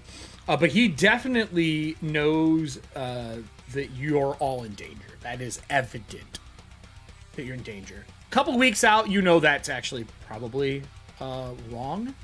They're only 10 miles out, so they're either forming the army and building everybody there, or these are still just large regiments of scouts, you know, looking through Kalaman's area. He's like, so, what do you want from me? Besides feeding me this poison. Pacing. It isn't good. It's carrot and it's burnt. Who wants that?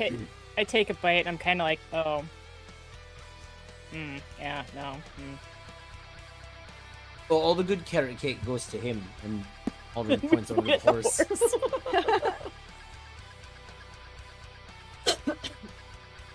Look, have you?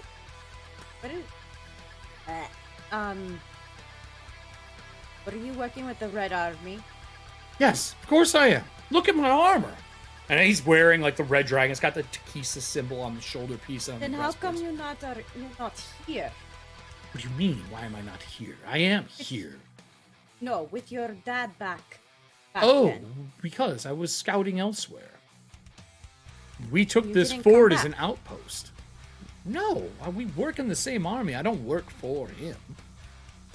This army is much larger than I think you understand. We are surrounding this area. We're all through the north, the east, and the south. We have friends in places that you can't imagine. None of this is something I need to hide. You'll know in a few weeks to a month's time. But now that you've captured me, I guarantee an ambassador comes to your gate soon. And if you don't give me back, they're going to burn all of this in your countryside to the ground way sooner than planned. Are you really that important? Because I feel like on the totem pole, you're like under the dirt under someone's boot. I'm not what is important. But me being here makes it important. Why is that? I'm not telling you why. You'll find out on your own. Be patient. I think Someone of your years should obviously know what that means. And he's young. Like, he's in his, like, early 20s.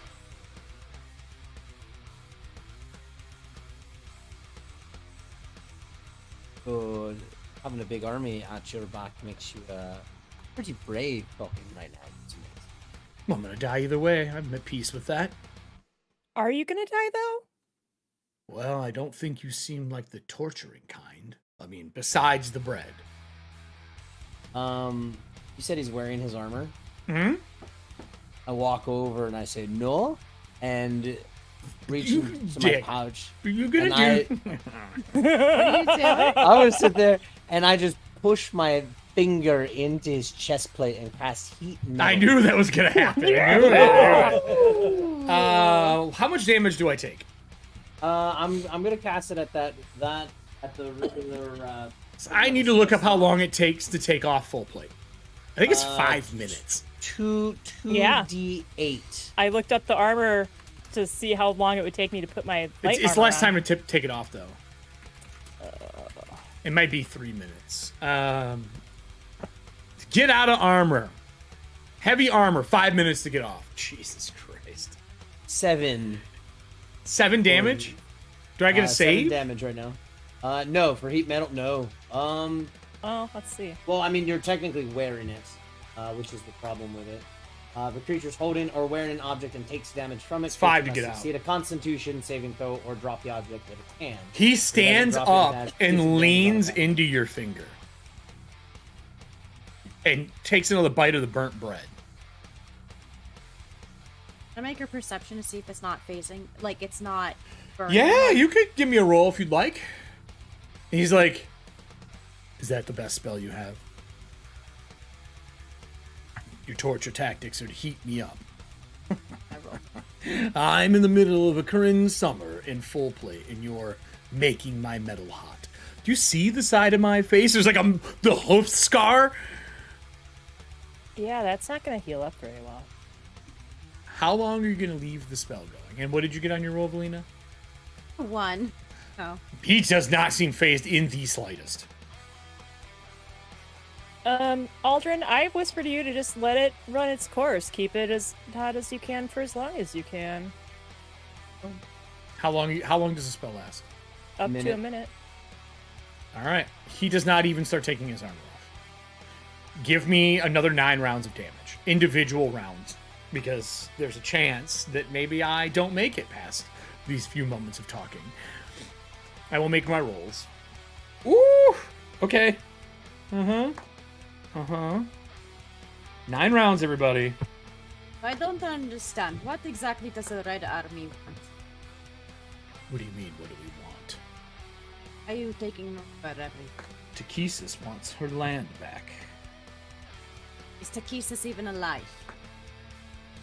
Do you think I'm here because I believe my goddess to be dead? Have you seen her in person? Would you like to see her in person? He takes another drink of the water as his armor's like starting to turn like hot red. Why, you can just summon her at will? Maybe.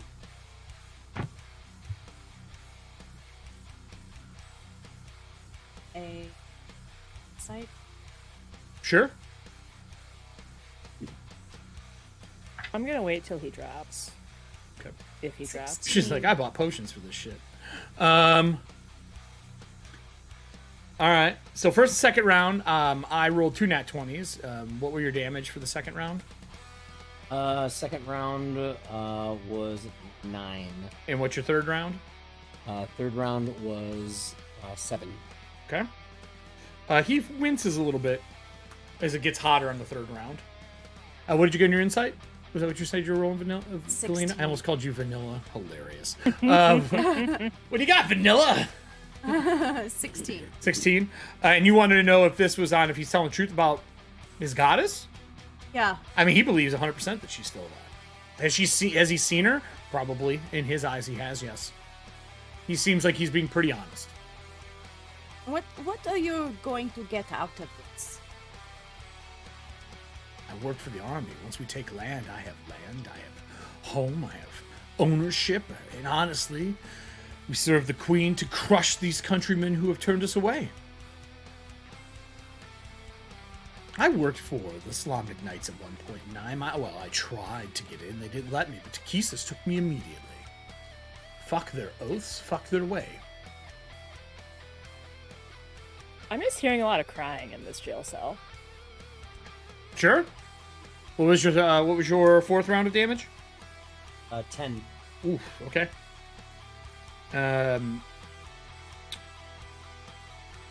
Anything else you'd like to know? And he winces a little more, and you see he's trying to cover it, but not well on that one with the water that he has to drink. So you say that an ambassador was going to show up and talk to us. Now that you're here, it's doubly going to happen. Like, why even send people out if you just want to burn everything to the ground? Why bother sending out an ambassador? Because you have to burn everything to the ground to rebuild it in her image. And that's why you're sending out ambassadors? Oh, no. The ambassadors were to talk to the villages, to bring them in under our banner, to provide food and everything else like any other war. They either are with us or they're against us. So there's no negotiation. You're sending in We don't Pinkerton. negotiate with cowards that follow Paladine or are known to follow the ways of Kalaman. No, there is no negotiation. There is you are in or you are burned. Well, that makes my decision making a lot easier. Can you just... What's the fifth round of damage? 4. 4? Okay. 4? He seems like he's getting used to the heat. Well, he's not gonna really tell us anything. You can ask questions. Basically, every question, I'm just ticking the damage away right now. Certain rounds you get advantages on what you roll, other ones you don't. Do your colors run, boy? Do my colors run? If Yeah. I was trying to flee, wouldn't I have dug out in the middle of the night when I woke up? They don't run anything. Red and black is all I see. What's going on with all draconians? With that said, from the tower window, there's a flap of wings, sound of mechanical gears that you're not used to yet, as your new person you brought on board flies down. In lawful war, I believe the best thing to do is for us to send a message to them. I recommend that we write it in his handwriting and in his blood. That is how you deal... Well, hold on. This is the Modron that you hired. Okay. This is how you deal with war in the abyss. Oh my god! Yeah, buddy! Okay. They do not read in anything but red. That is what I understand. I don't know about your world, but that is how I handled it in limbo between the 9 hells and the abyss. We just met. I just rolled a random plane that he worked on as a general. Worked on previously. He worked in limbo. I stopped talking to our prisoner, and I turned to our Modron, and I'm like, I'm sorry, our Halodron, and I'm like, we just met, and I don't have a name for you, but I already like you. I'm sorry, what is your name, sir? I am a designated series of numbers, but what would you like to call me? What are your numbers? Yeah, what are your numbers? Hold on. I will pull up my Modron name generator. We're talking to this prisoner. The Modron shows up and we're like, oh, hey, how's it going? X027. X027. Would be X. X027. Figure elite speak out for that. Feel free. Attempt. Oh my god, attempt from limbo. Yes, exactly, Nessie. Attempt from limbo. I turn back to our prisoner. I'm like, you heard our temp from limbo. Maybe that's how we need to get your ambassador's attention and actually have them negotiate with us for once. I dare you to draw blood. Just come in here and do it. Modron says, actually, we could just use that over there, and it like nods and it points to like some random gaffing hook for the hay for the horses.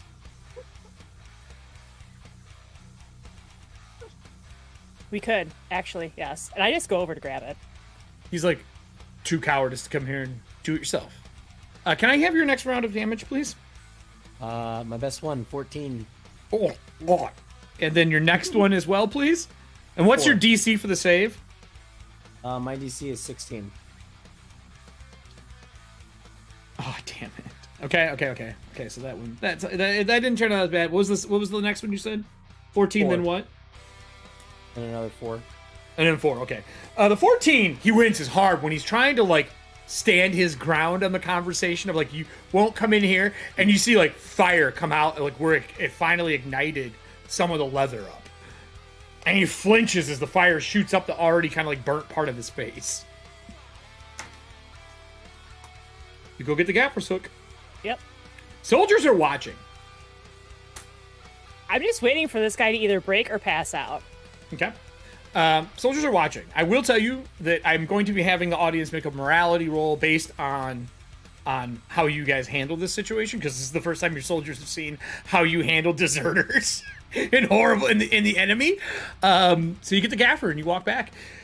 He says, well, if we're gonna do this, go ahead, come in. And he backs to the center of the fence, or the center of the cage. You can reach through. What is the next round of damage? Low one, 3. Okay. He seems like he's doing it. We only have 1 round left, right? Yep. Okay. Are you gonna strike him to draw blood, or are you gonna wait? See if he passes out. No, Passes out. you know what? Whatever. I put down the hook, and I'm like, all right, fine, let's go. And I go into the cage. You open the door to the cage. As you grab the cage to open, the horns go off from the tower. And you know this is the warning that there are people marching up the road to the gate. Do you continue into the cage? And he's ready. I mean, you can see he's getting ready. He's got the bread in his hand, but he's kind of like holding the cup now to like fight with the cup if he needs to, because he has no weapons. As I'm getting ready to go in the cage, I'm like, are you sure you really want to do this? You want to fight? Horns go off. He goes, looks like my reinforcements are here. Where are yours? I mean, we can summon them. You hear the flap of the metallic wings as the gear goes up to spot what's going on, obviously, because he's a strategist. Are you going in? Or are you going to go to the gate? I'll go check the gate. All right, so you run to the gate. I'll go in. All right, you go in. You go in, he backs up. Now that you're closer to him, you can see, like, his neck is all red. There's blisters forming. He's fucked up. It would not take much to put him down.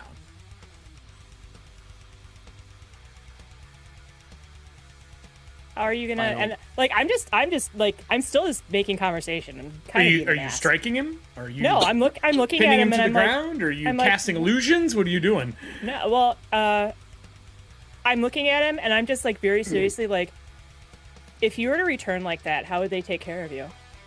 Return like what? Like how you are right now with those burns and that scar. What do you mean? I'm a survivor. I would be welcomed back into the army. Are you trying to, like, socially break this guy? Yeah. Okay. Roll with disadvantage. He is your enemy right now, but he is in a station where if he fights you, he's gonna get knocked out. I really can't. I can't do a lot about it. I'm hurting over here. Well, I got kicked in the face by a horse, and now I'm burning underneath my armor. So it's partially trying to break him, but it's also like trying to gauge, like, do they actually have divine casters on their side? Oh, to like heal him? Okay, I see what you're saying. All right, give me. So give me a roll. I'm prodding for 2 different types of information with this. Yeah, I'll get you now. Can I get a social reroll? hey, why not use a social reroll? We will use the last one by Somber. Somber, a new person playing cards. Thank you, Somber. Oh, thank you, Somber. And then I think to. Would you like to change the DC by 1 too? Change the DC by 1, and we have a heavy metal card play too. I think I'm actually, if we have an inspiration for damage card. Oh, that's a green. You'd have to use that instead of the DC. Okay, we'll Want inspiration for damage? We'll do inspiration for damage because that'll wash the disadvantage. We'll use Kyler's. Audience, can you give me 2d6 for the damage? So I like as he's burning, like I put my hand on his burning armor. Mm-hmm.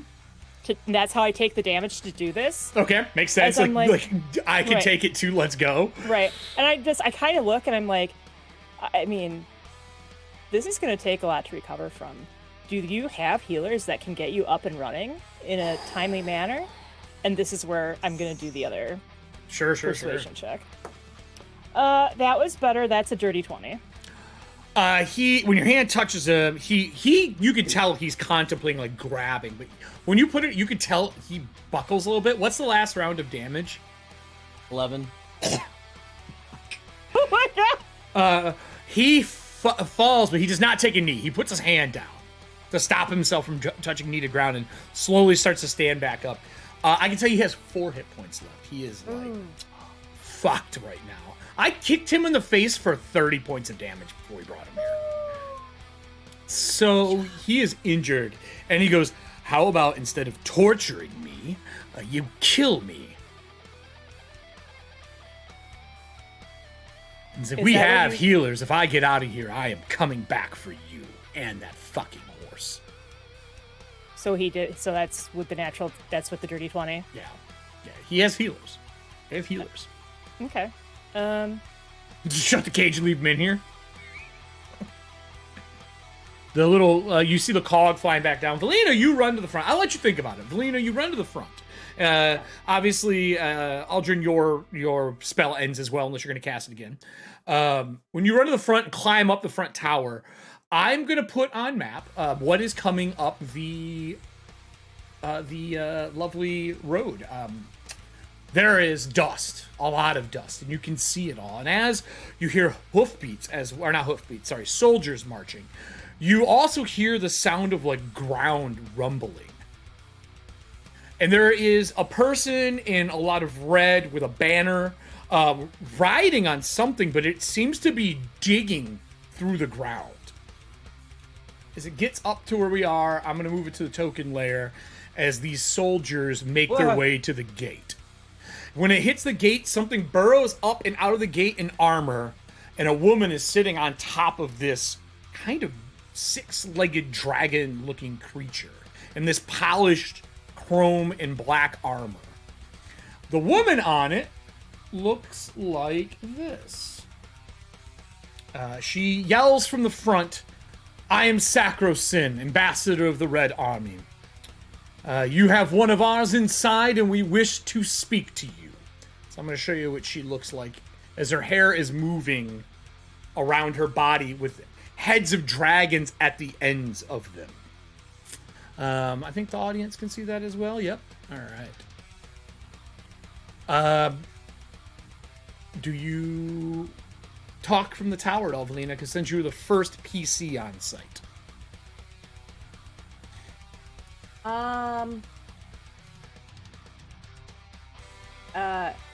You want to negotiate? No, we are giving you the chance to send your captive out before we burn your rebuilt fort to the ground. Okay, I will go get him. You have 1 hour. Thank you, so gracious one. She goes down the stairs. Was that a snide remark? Sass. Was that some sass? Probably. You have 30 minutes. Okay, thank you. Was that sass as well? No, Okay. not that time. As you make your way back to the group, you do get the, like, you could see from up in that tower, her hair is like moving and there's jaws snapping at the end. And the thing she is on is, I will blow it up so you can see it on screen. This metal, large, toothy maw. There doesn't seem to be a neck to this creature. It's just body to head. Let me grab it and blow it up. It is a large creature. It looks like this. In armor. Ah. Okay. That's all right, Adam. You don't like those things? Arrow itself in the... Yep, it sure did. It came up and out, and it's like front legs are up, and she's got her feet kind of resting on the ground. She stands up into her army loudly, so inside you can hear it. And she is using some form of magic, because it is loud enough that all of your troops can hear it as well. I need a D20 roll from the audience for our first morality check. They are in their own fort, so they get a big bonus to this roll for the 4 units of men that you have training in and around, to see how well they handle the yell. As she, in Draconic, starts to talk to her troops. Inside, do any of the PCs speak Draconic? Yes. All of us do. You all do now? We all do. She says inside, within 30 minutes, if they are not sending our person to the front, you burn these wooden gates to the ground. We kill everyone inside, and we take no prisoners. A 1. Your troops that are still training in a fort that is 3 days from being finished, there is murmurs throughout the fort, even with the bonuses from being within inside walls. First, like they're scared? Yes, worried. What does the group do? You have 30 minutes. Go down and... No. You walk back to the group. Are you still in the gate at this point? What was your decision? Are you still in the prison cell? I think when that happens, if we can all hear her. Yeah, you can hear the second part. Yeah, you can hear the thaumaturgy that she's using to speak. I turn to him and I'm like, is that one of your healers? You think they sent a healer here? No, that is not a healer. You deal with the ambassador of the queen herself. Have fun with yourselves. She is a child of Ttrpgfamily, blessed by the blood of the scale. That doesn't really mean a lot to me. It will. Why don't you enlighten me? Are you trying to get him to brag, essentially? Yeah. Give me a diplomacy, a persuasion, with advantage. Because if there's one weakness that the Red Dragon Army has, it's bragging about what they are. I mean, I'll take a 25. So, as you ask him to enlighten you. He stands, he does not use the bars to stand. He stands on his own accord, wounded and injured. He says, there are sisters or children of the Avatar, depending on which one. Ttrpgfamily has blessed her direct disciples. This woman is a warrior like no other. An ambassador simply means that she comes to speak before combat. If you do not take what she says, there is no negotiation. She will burn this place to the ground. But you said that you guys don't really negotiate anyway, so... The negotiation is you being able to let me back to the army. That is the negotiation. She will not speak with you. I have never seen a child of Ttrpgfamily do that. Good luck to you. In that, you can tell he is being very...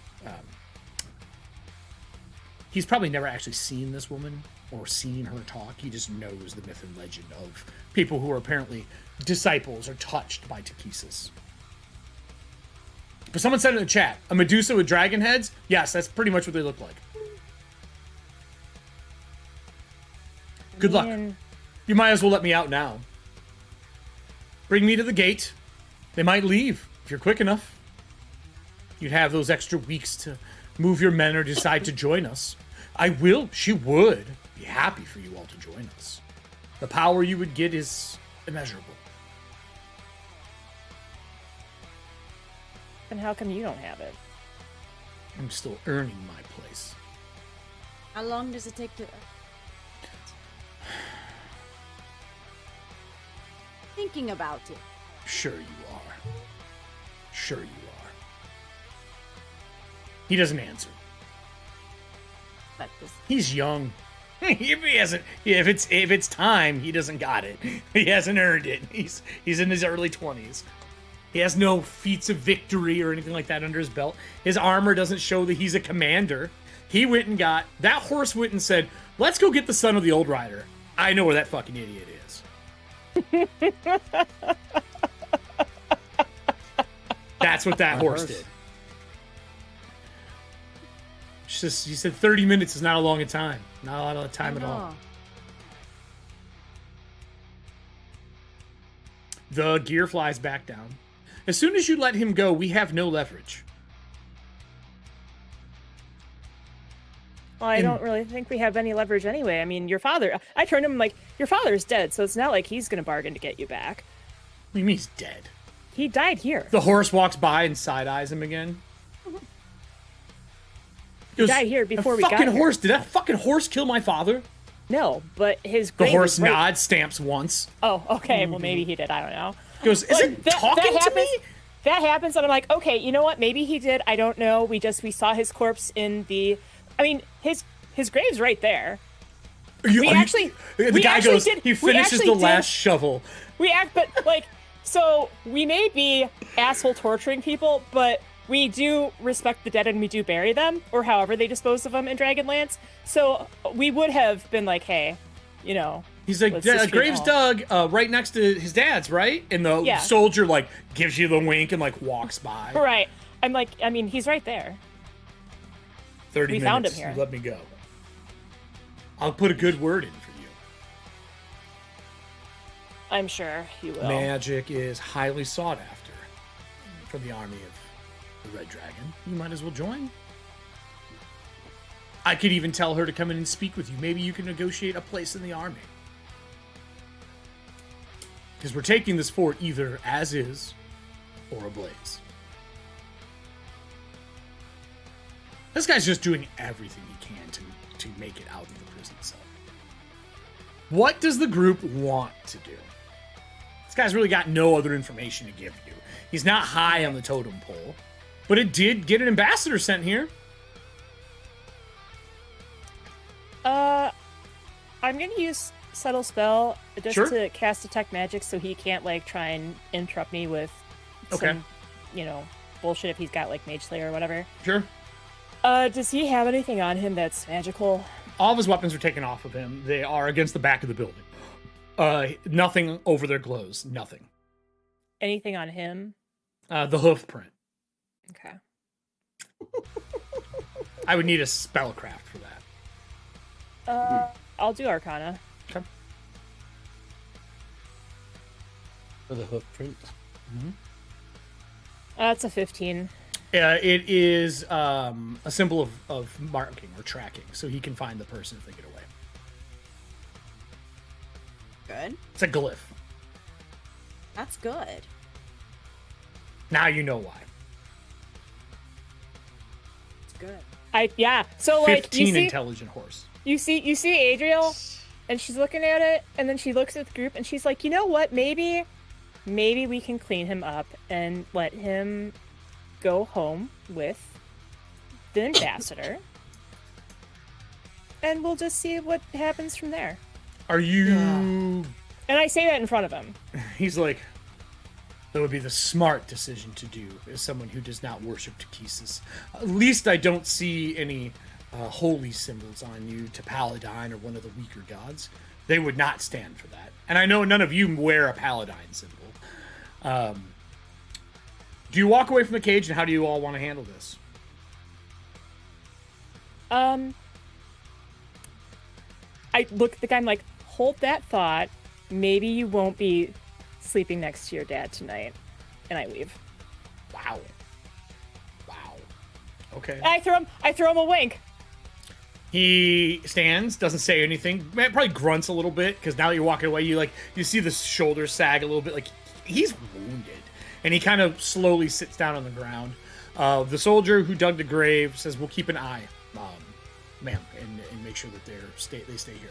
Would you like one of the Minotaurs to guard the gate for extra intimidation? Everyone's a little shook over the woman outside. Yeah. He walks around the tower, gets a Minotaur, and brings a Minotaur back, and the guy's eyes go wide. All right, well, we'll be back in a couple of minutes to let you know what we've decided on. Where are you three going, and what are you doing?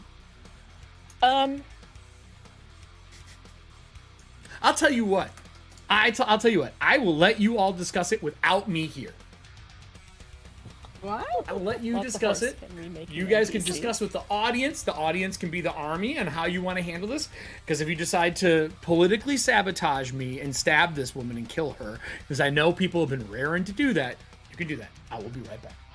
I've only tried to assassinate one person. Okay, so chat, and group. This is what I'm thinking. So we find a place. She may be able to hear us. She may not. So I start writing it out in shorthand, but I write out like that hoof print is a print of tracking. Release him. He goes with them. We find out where they are. Alpha strike ? That would, and Or you know, wait, you're telling them that we know that's a hoof of tracking? Yeah, I'm doing that. I'm right. I take out. So Adriel, one of the biggest purchases she made was a book, a journal, so she could write notes. So I'm writing this down to you guys. Oh, I'm like, I thought you were gonna hand it to lady. No. I'm writing this down to the both of you as I'm talking some bullshit. Like, so I mean, we could try and get him patched up a little bit, I guess. I mean, he kind of makes a good point about the army. Not really, but that'd be a really good way for me to find unlicensed mages. And I'm like just talking some nonsense, like to cover what I'm doing, but I'm writing down on the piece of paper, hoof is a mark of tracking. Do we heal him? ? Give to ambassador ? Track him to their base ? Alpha strike ? ! That's what I'm writing down. And then I show it to the two of you. I just nod. Yeah, I would nod as well too, and then I would also make a little asterisk that says, knowing like hoof of tracking, CAG could help. Right. Okay. All right. And then from there, I'm like, then assassinate ? Remike. Possibly. Yes. And that is how you make a chicken noodle soup. Homemade. 100% don't believe that's what Chuck So I got myself another drink. Are we ready? Okay. Yes. Yes. All right. 30 minutes pass by. What happens on your end? We so before the 30 minutes. Oh. Because we don't want to piss her off. Like Sure. this is like a conversation that happens in like 5, and we're just like making an executive decision here. So I go back down. I tell this guy. I will say you do outnumber them, by the way. Your units do outnumber them. Yeah, but I mean, she's using magic to boost her volume, and who knows? I'm just giving you a heads up. Got. So I go and I'm like, I guess today's your lucky day. You made a really good case, and by you I mean her. But you want out of this jail cell? You want to blow this fort stand? You're letting me go. Like you said, it at least buys us some time to make up our mind on what we want to do. Yes, it would be very smart of you to take me to Sacrosanct. And as you said, time is all we have, so absolutely. I mean, if nothing else, I've got I would like to make a roll to see if I am being fucked over. Well, he's not, but he can. I got a 16. Are you lying or are you letting him back? We're letting him back. Oh, okay. Then He's good. He's good. He's like, then I would love to leave. And he tosses the burnt bread on the ground. When you do that, the horse walks up and puts its head over top of Aldrin. And like, I'm just kind of playing this off, and I'm like, I mean, 3 weeks, that's enough to at least get into 3 women's houses. So, I mean, yeah, let's go. The guy looks at you like, what the fuck is this? What are you talking about? I'm a serial dater. I just tell him flat out, like, I'm a serial dater.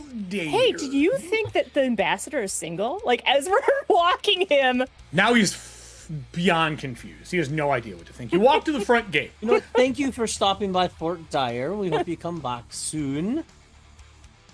Not soon enough. Give us at least 3 weeks, and then you can give us at least 3 weeks, and then we'll see you when you show up. The two guards walk over, like, "Are we opening the gate to let this guy out?"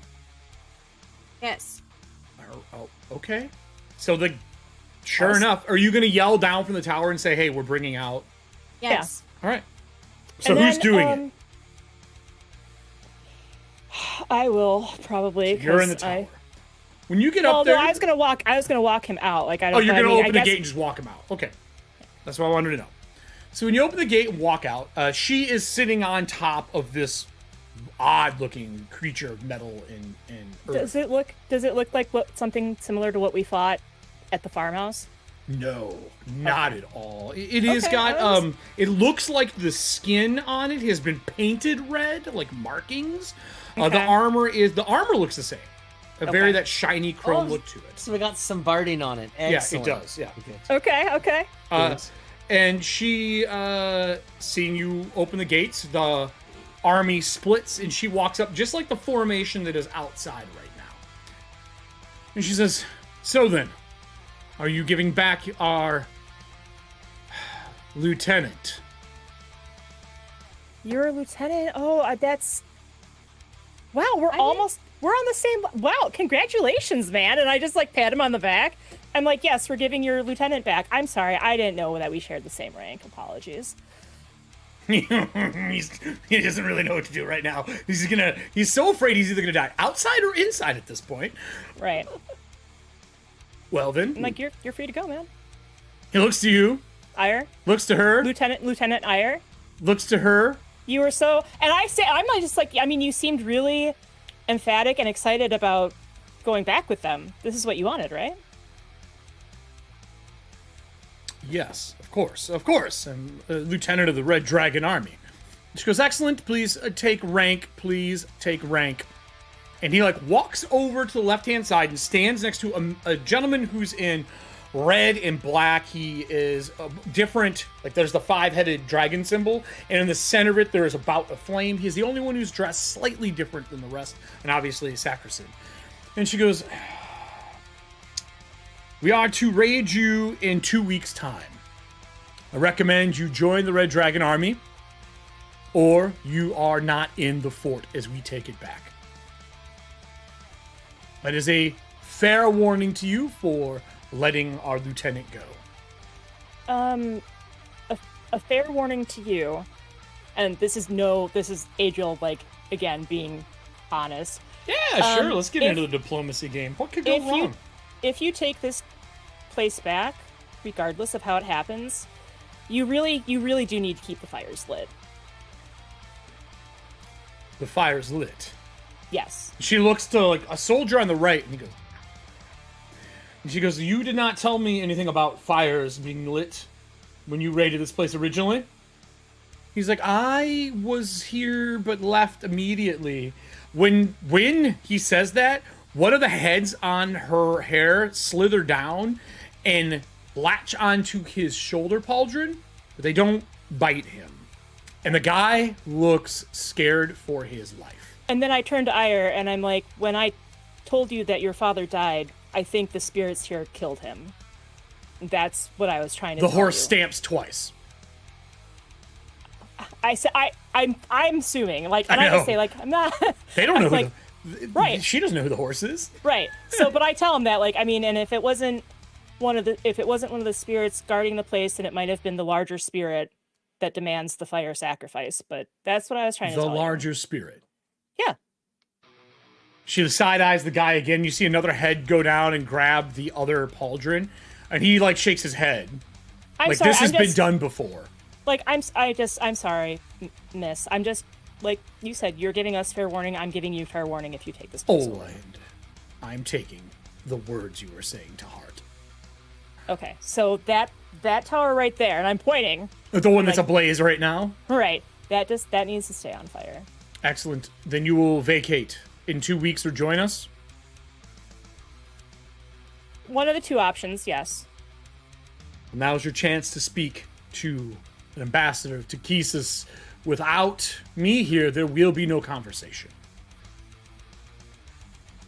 I understand. I guess I'm just a little cautious because the last time we talked to an ambassador of Ttrpgfamily, there was also no conversation at Vogler, so... Oh, Vogler. I was not present there. There was never an ambassador. There was only a messenger. Oh, well, she said she was the herald. Heralds are messengers of Ttrpgfamily. They are sent to give message that we seek places to rest within your community. You give it to us, or we burn it to the ground and take it. Yes, that's what happened at Vogler, correct. I see you made it. Good for you. What about the other people here? All survivors of Vogler. And she kind of looks around. You see the heads on, like her hair, the tendrils come out with the dragon heads that form. And they're kind of looking almost like they're counting the troops they can see in the fort. I mean, a few here and there. 2 weeks, unless you have anything else to say to me or wish to talk. Last offer. Join us or be gone in 2 weeks. So, Kelly is trying to think of something to ask her, but like every single time we talk to these people, it doesn't turn out well. No, but this is the first time, for clarity's sake, this is the first time you've seen someone who seems to be in a position of negotiation. Yeah, they can talk. I will remind you, we do have heavy metal, which is the Banshee Scream if things is that go south. We do have a couple deific heals and harms if needed. We also have... We'll be using those later. We also have some chaos powers as well if needed. She says, is that it then? Oh, and we have magic storms, of course. Why don't we? Your man, Lieutenant Ire, he had mentioned... And I understand state secrets. I'm an ambassador as well. But he had mentioned having... You are an ambassador for who? For Calamon. You're an ambassador for Calamon. Is that so? And he looks at the person that has the two dragon heads holding on, and you see fire in their mouths start to light. Oh my goodness, I'm so sorry. I did not introduce myself. I am Ambassador Adriel Namajor, one of the ambassadors for Calamon. Give me a diplomacy disadvantage because you are technically not friendly with these people. Oh, no, I know. You did give them their person back. That is the only reason I'm letting you have a roll. What are the other two people doing? Why do I have a feeling you're not on camera right now and like flanking these people? I'm just standing there. You're just standing. You're not doing anything. Arms crossed. Okay. Oh my I'm God, just I am listening. dying. I'm dying of laughter.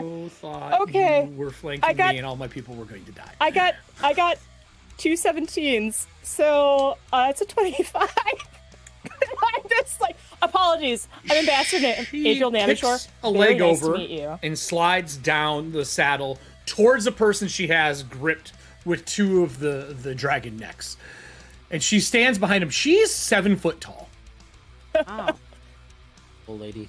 And she's my. really lithe, slender, broad shoulders, broader hips, but she's got longer arms than she should. Her legs are a little longer than they should be. And she rests a hand on the soldier who she keeps eyeing that was at this fort previously.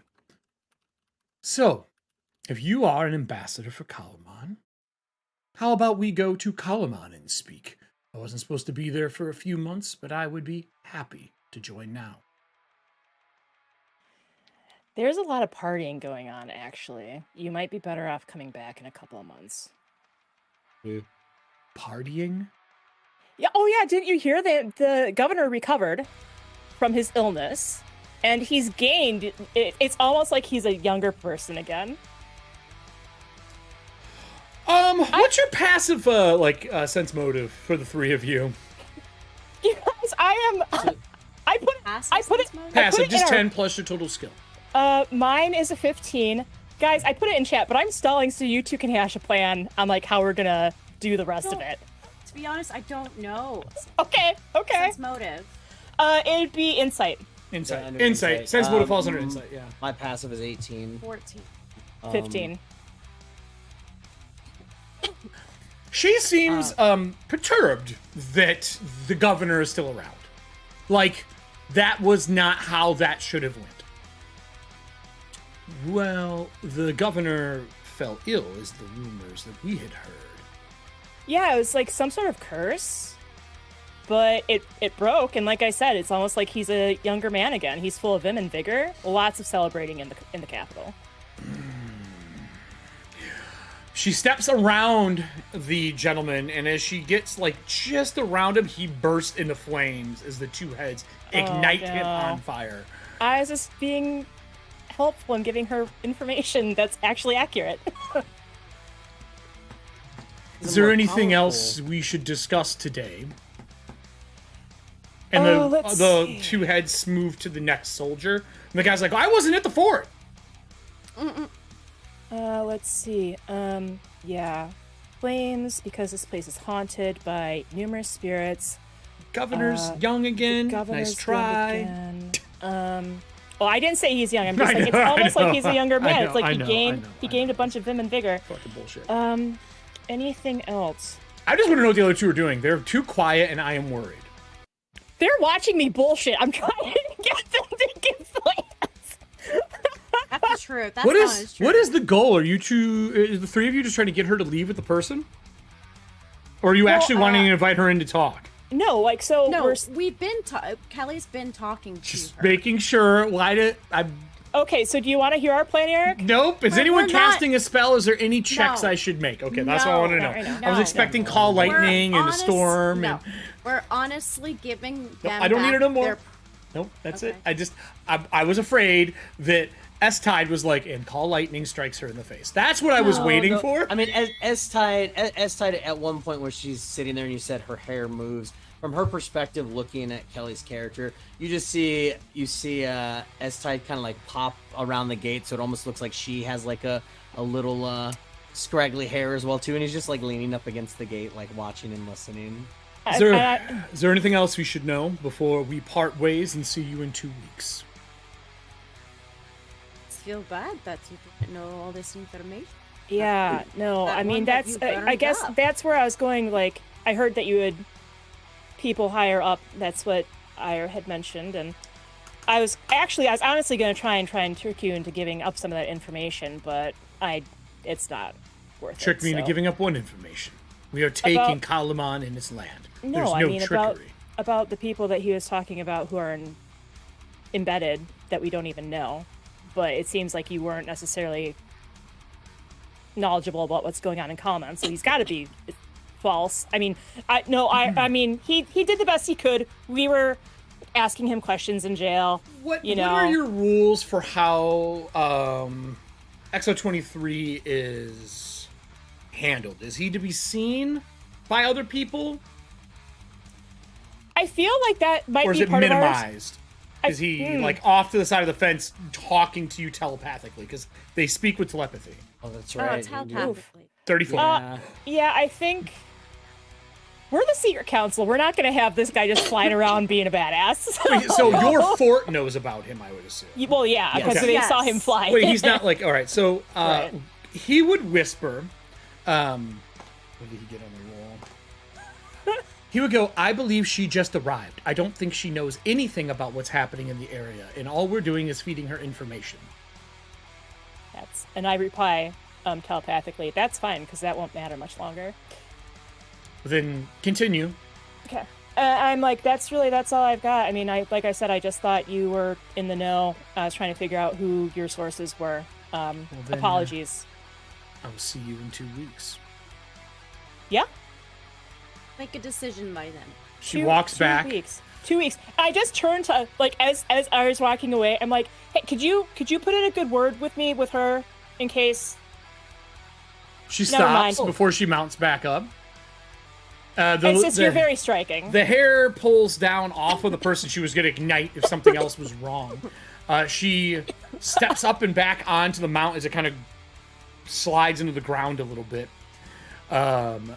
There's units of soldiers that are flanking on each side of the gate that they can't see in case shit goes wrong. Because I'm assuming you have your soldiers ready.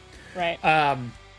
With that said, she looks to the gentleman you gave back, says, we need to discuss things. And he's like, yes, of course. I mean, obviously, I know everything. I mean, he's a lieutenant. He's definitely in the know. You should need to know, ma'am. And they turn, and she rides back through the group. They close in behind her, and they start making their way down the hill. Because if you remember, your fort is up on a hill. And they start riding down the path. I'm going to use, as they're riding down the path, I'm going to use minor illusion, but instead of illusion, it's actually my voice popping up next to him, saying, like, put in a good word for me. She's very attractive. He bats at something, and that's all you see in the distance as they are riding away. Is there anything you all are doing with your secret plan that I don't know about? That we need to do on screen here before we close for the evening. After that happens, and like we see them walk away. Yep. How far until they're away do we need to do something? So as they're walking, I make sure they're at least a little distance. The cape wraps around me. I walk back inside. I talk to our people, and I talk to Aldrin and Velina and the guards that are here. I'm like, okay, we have our tracking device up and running. How soon do we want to follow them? Oh, shit. They're not going to make it back to the forest, are they? Wait a day or... No, the ride to the forest is 10 miles. They will cover that in a day. Oh. I mean, do we want to wait for Becklin so she can maybe get some aggression out, or... Becklin's here. She didn't go anywhere. Oh, hell yeah! So I turn to Becklin. I'm like, Becklin, do you feel like going on a trip with us? To hopefully kill that entire unit? Yes. Why do you think... When are we going? The horse stands next to her and looks once. I'm like, I mean, I wanted to give him a little bit of distance so we could sneak up on him, catch him a little bit unawares, but I feel like I kind of threw them off their game to begin with. Exo goes, do we have a plan other than charging out of the gates? Oh, no, we were going to sneak up on them and then ambush them. We're using the man as a tracker. With how many people are we going to sneak across the plains to them? That makes noise, dust, particles. Do you have magics, teleportation? I'm thinking just a small strike group. Cut off the head. She's already got all the snakes on her head. 6, 7, 8, 9, 10, 11, 12, 13, 14, 15, 16, 17. There's roughly 25 men in that unit. Let's see, between Eldritch Blast, Call Lightning, Eldritch Blast. You can see he's like calculating what you're saying. The gear's spinning. Like every time you say one more thing, it's like spinning to count. I have something in my back pocket that can cause some damage as well. Becklin goes, what? We take sleep. 10 people? 5 people? A Minotaur? I was honestly just going to say maybe the 4 of us. Horse. Well, as long as... Us 3, Becklin, the Black Stallion. I don't feel right just calling him a horse. Once. I mean, you saw what happened when I put those 5 guards to sleep at the farm. Well, the horse The horse snorts and fire comes out of its nose this time. And I mean, look at this black stallion. Look at him. Look at how much fire we can fit in this bad boy. Becklin's like, so you think the four of us and this thing? Unless there's some men who would like to come with us who are silent on their feet, who maybe want to Give it out for a small little regiment. Hold on. Go out for a little bit of a training montage. Absolutely. Hold on here. I know what our next episode's going to be. I'm just going to name it Murder Time. Friends, this is what we call Occupation Murder Time. Taking a trip to Murder Town. Black Stallion is on board. One of the larger minotaurs walks up. You get a good name for him. What is her name going to be? Let's go with... Oh, the horse, of course. No. A large female minotaur walks up, golden fur, kneels to head height to talk. She's got 3 nose rings in down the center. One of her horns is broken, and she's replaced it with a metal heart, it looks like the end of a spear. And she kneels down and she says, "I would enjoy at least stretching my legs out of this fort and not be training idiot green soldiers. Would you like me to go with you?" I mean, five makes it a party. Let's we have. And what is your name? My name is Kefkin. Kefkin, nice to more formally make your acquaintance. I mean, I'm fine to leave within 10-15 minutes. I just didn't want to have anything go wrong at the fort. Do you have a way for us to be stealthy? As you can see, as she stands up to her full height, battle axe in hand, stealth is not what I do. She's in full plate. I mean, if we head out, like my cloak just starts flapping and just starts making minor illusions and stuff, and every once in a while, something kind of fades away. And I'm like, I mean, between my friend and I, as I gesture to the cloak, I think we might be able to figure something out. If nothing else, I can cast invisibility on you. Then I can hide us as well. I am interested. Let's go kill these dragons. Yes? Yeah, I mean, that's why I gave him back. Puts her hand on the horse, and the horse looks at her and stamps no twice. No. I'm down. Let's go. I would like to know the opening scene on how we're getting there to close out for the evening. How is this group stealthing there to create murder time against 25 Red Dragon soldiers and an ambassador on a belay? So I think between my cloak being able to cast minor illusions at will, I'm kind of doing the bullshit I did at the farm with making temporary. How many people can you make invisible? So if I use my sorcerer points, and or the spell cards, I mean, I can already make 3 people invisible. If I use spell cards and or spell points, I can tack on more. Okay. I mean, I could technically, if I take the spell cards, I can make all of us invisible for an hour. Would you? We've also got some fog as well that we can. We also have rolling fog. I mean, you could just do a fucking wild magic storm, cast a spell over there, and see what happens. And exactly, Also we've got true. wild magic storm. I might get my friend Breezy back. Are you letting them go back to their place in the forest? Are you trying to hit them in the plains? Are you trying to hit them at their base? What's the game plan?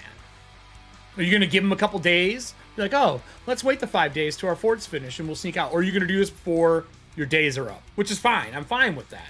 Let's do it next time. I was planning on either hitting them later on that day, before they get there. Because because this is what Kelly was thinking. And I guess Adriel too, because her wisdom's not bad.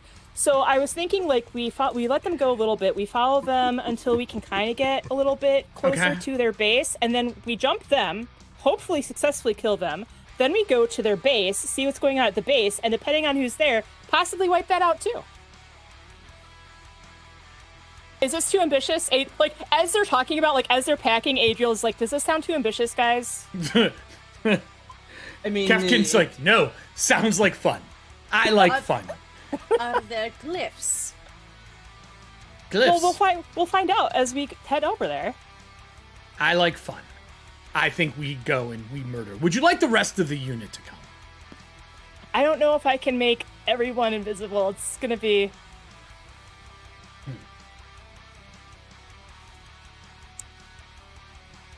Can you make the rest of the unit invisible? I don't know if you can.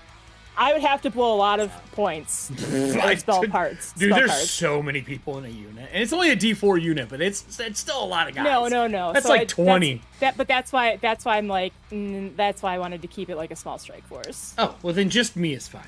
Okay. I will come back and tell the tales of the murder and the mayhem. I mean, yeah, I was gonna say, I turn to my fellow secret council members. Am I being too ambitious? I feel like this was a good plan, but no one was there to rein me in. So. Well, nope, that's what we're ending it on. We're ending it on am I being too ambitious? First off, I didn't expect us to be fighting them. I thought there would be the negotiation and we would finally have a talk. And I put all of her negotiating stats down. I have her combat stats, but I thought, we'll have a conversation. But no, not with this team. Never know what I'm going to get with secret time. Sometimes it's hockey, sometimes it's murder. You gave us the tracking device. The horse hoof prints people. That's what it does. The horse gave us a tracking device. Good horse. Does anybody else have anything going on this week now that I know we're going into combat? No. No? Do you guys have your wills written up for your characters? No. Not yet. No? You don't have your wills? You should probably have your wills written up for your characters. Well, obviously, Adriel says everything that she owns would go to Yelena, so... Great. And you have retainers in mind that you would like to play if this goes south? Yes. Everything in Adriel's will goes to Yelena. Cool. I already have a build for Yelena at level 5.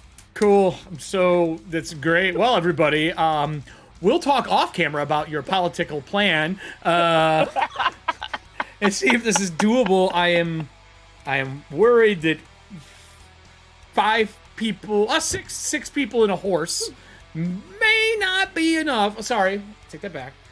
5 people, a minotaur, and a horse may not be enough, but hey, people are dropping cards for you.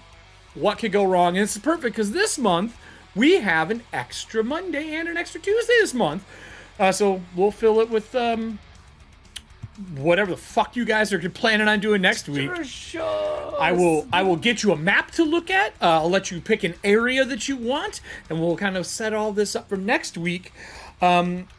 And if nobody has anything going on, wave bye, everybody. I'm going to do our Dragonlance minute here. Bye, friends. See you Bye, next friends. week. Unpredictable bastards. Regardless of who we come back as, we'll see you next week. It's not my problem. Well, everybody, I thought tonight was going to be a diplomatic game. I set up diplomatic stuff. I have a chart for diplomacy. That was supposed to be a show of force by the Red Dragon Army. I sent someone that could actually talk to, and the first time there's someone to talk to, the party that talked goes, murder him.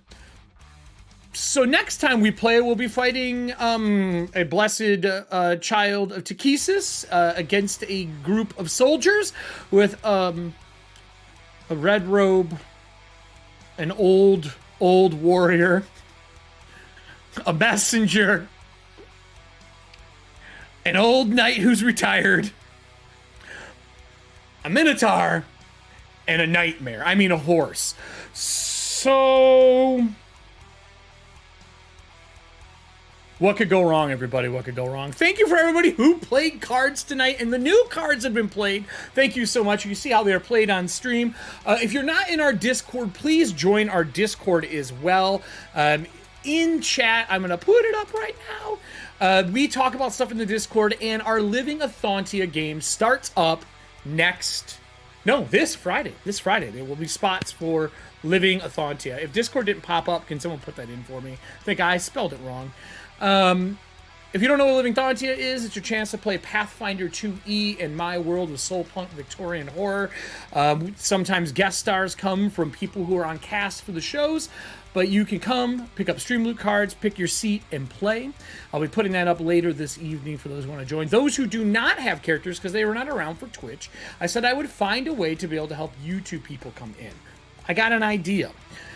But other than that, everybody, thank you for joining us in this crazy show of Dragonlance, A Song of Lance and Fire. Over on this side, right here, and Murder, over on this side, there's going to be some lovely things to play.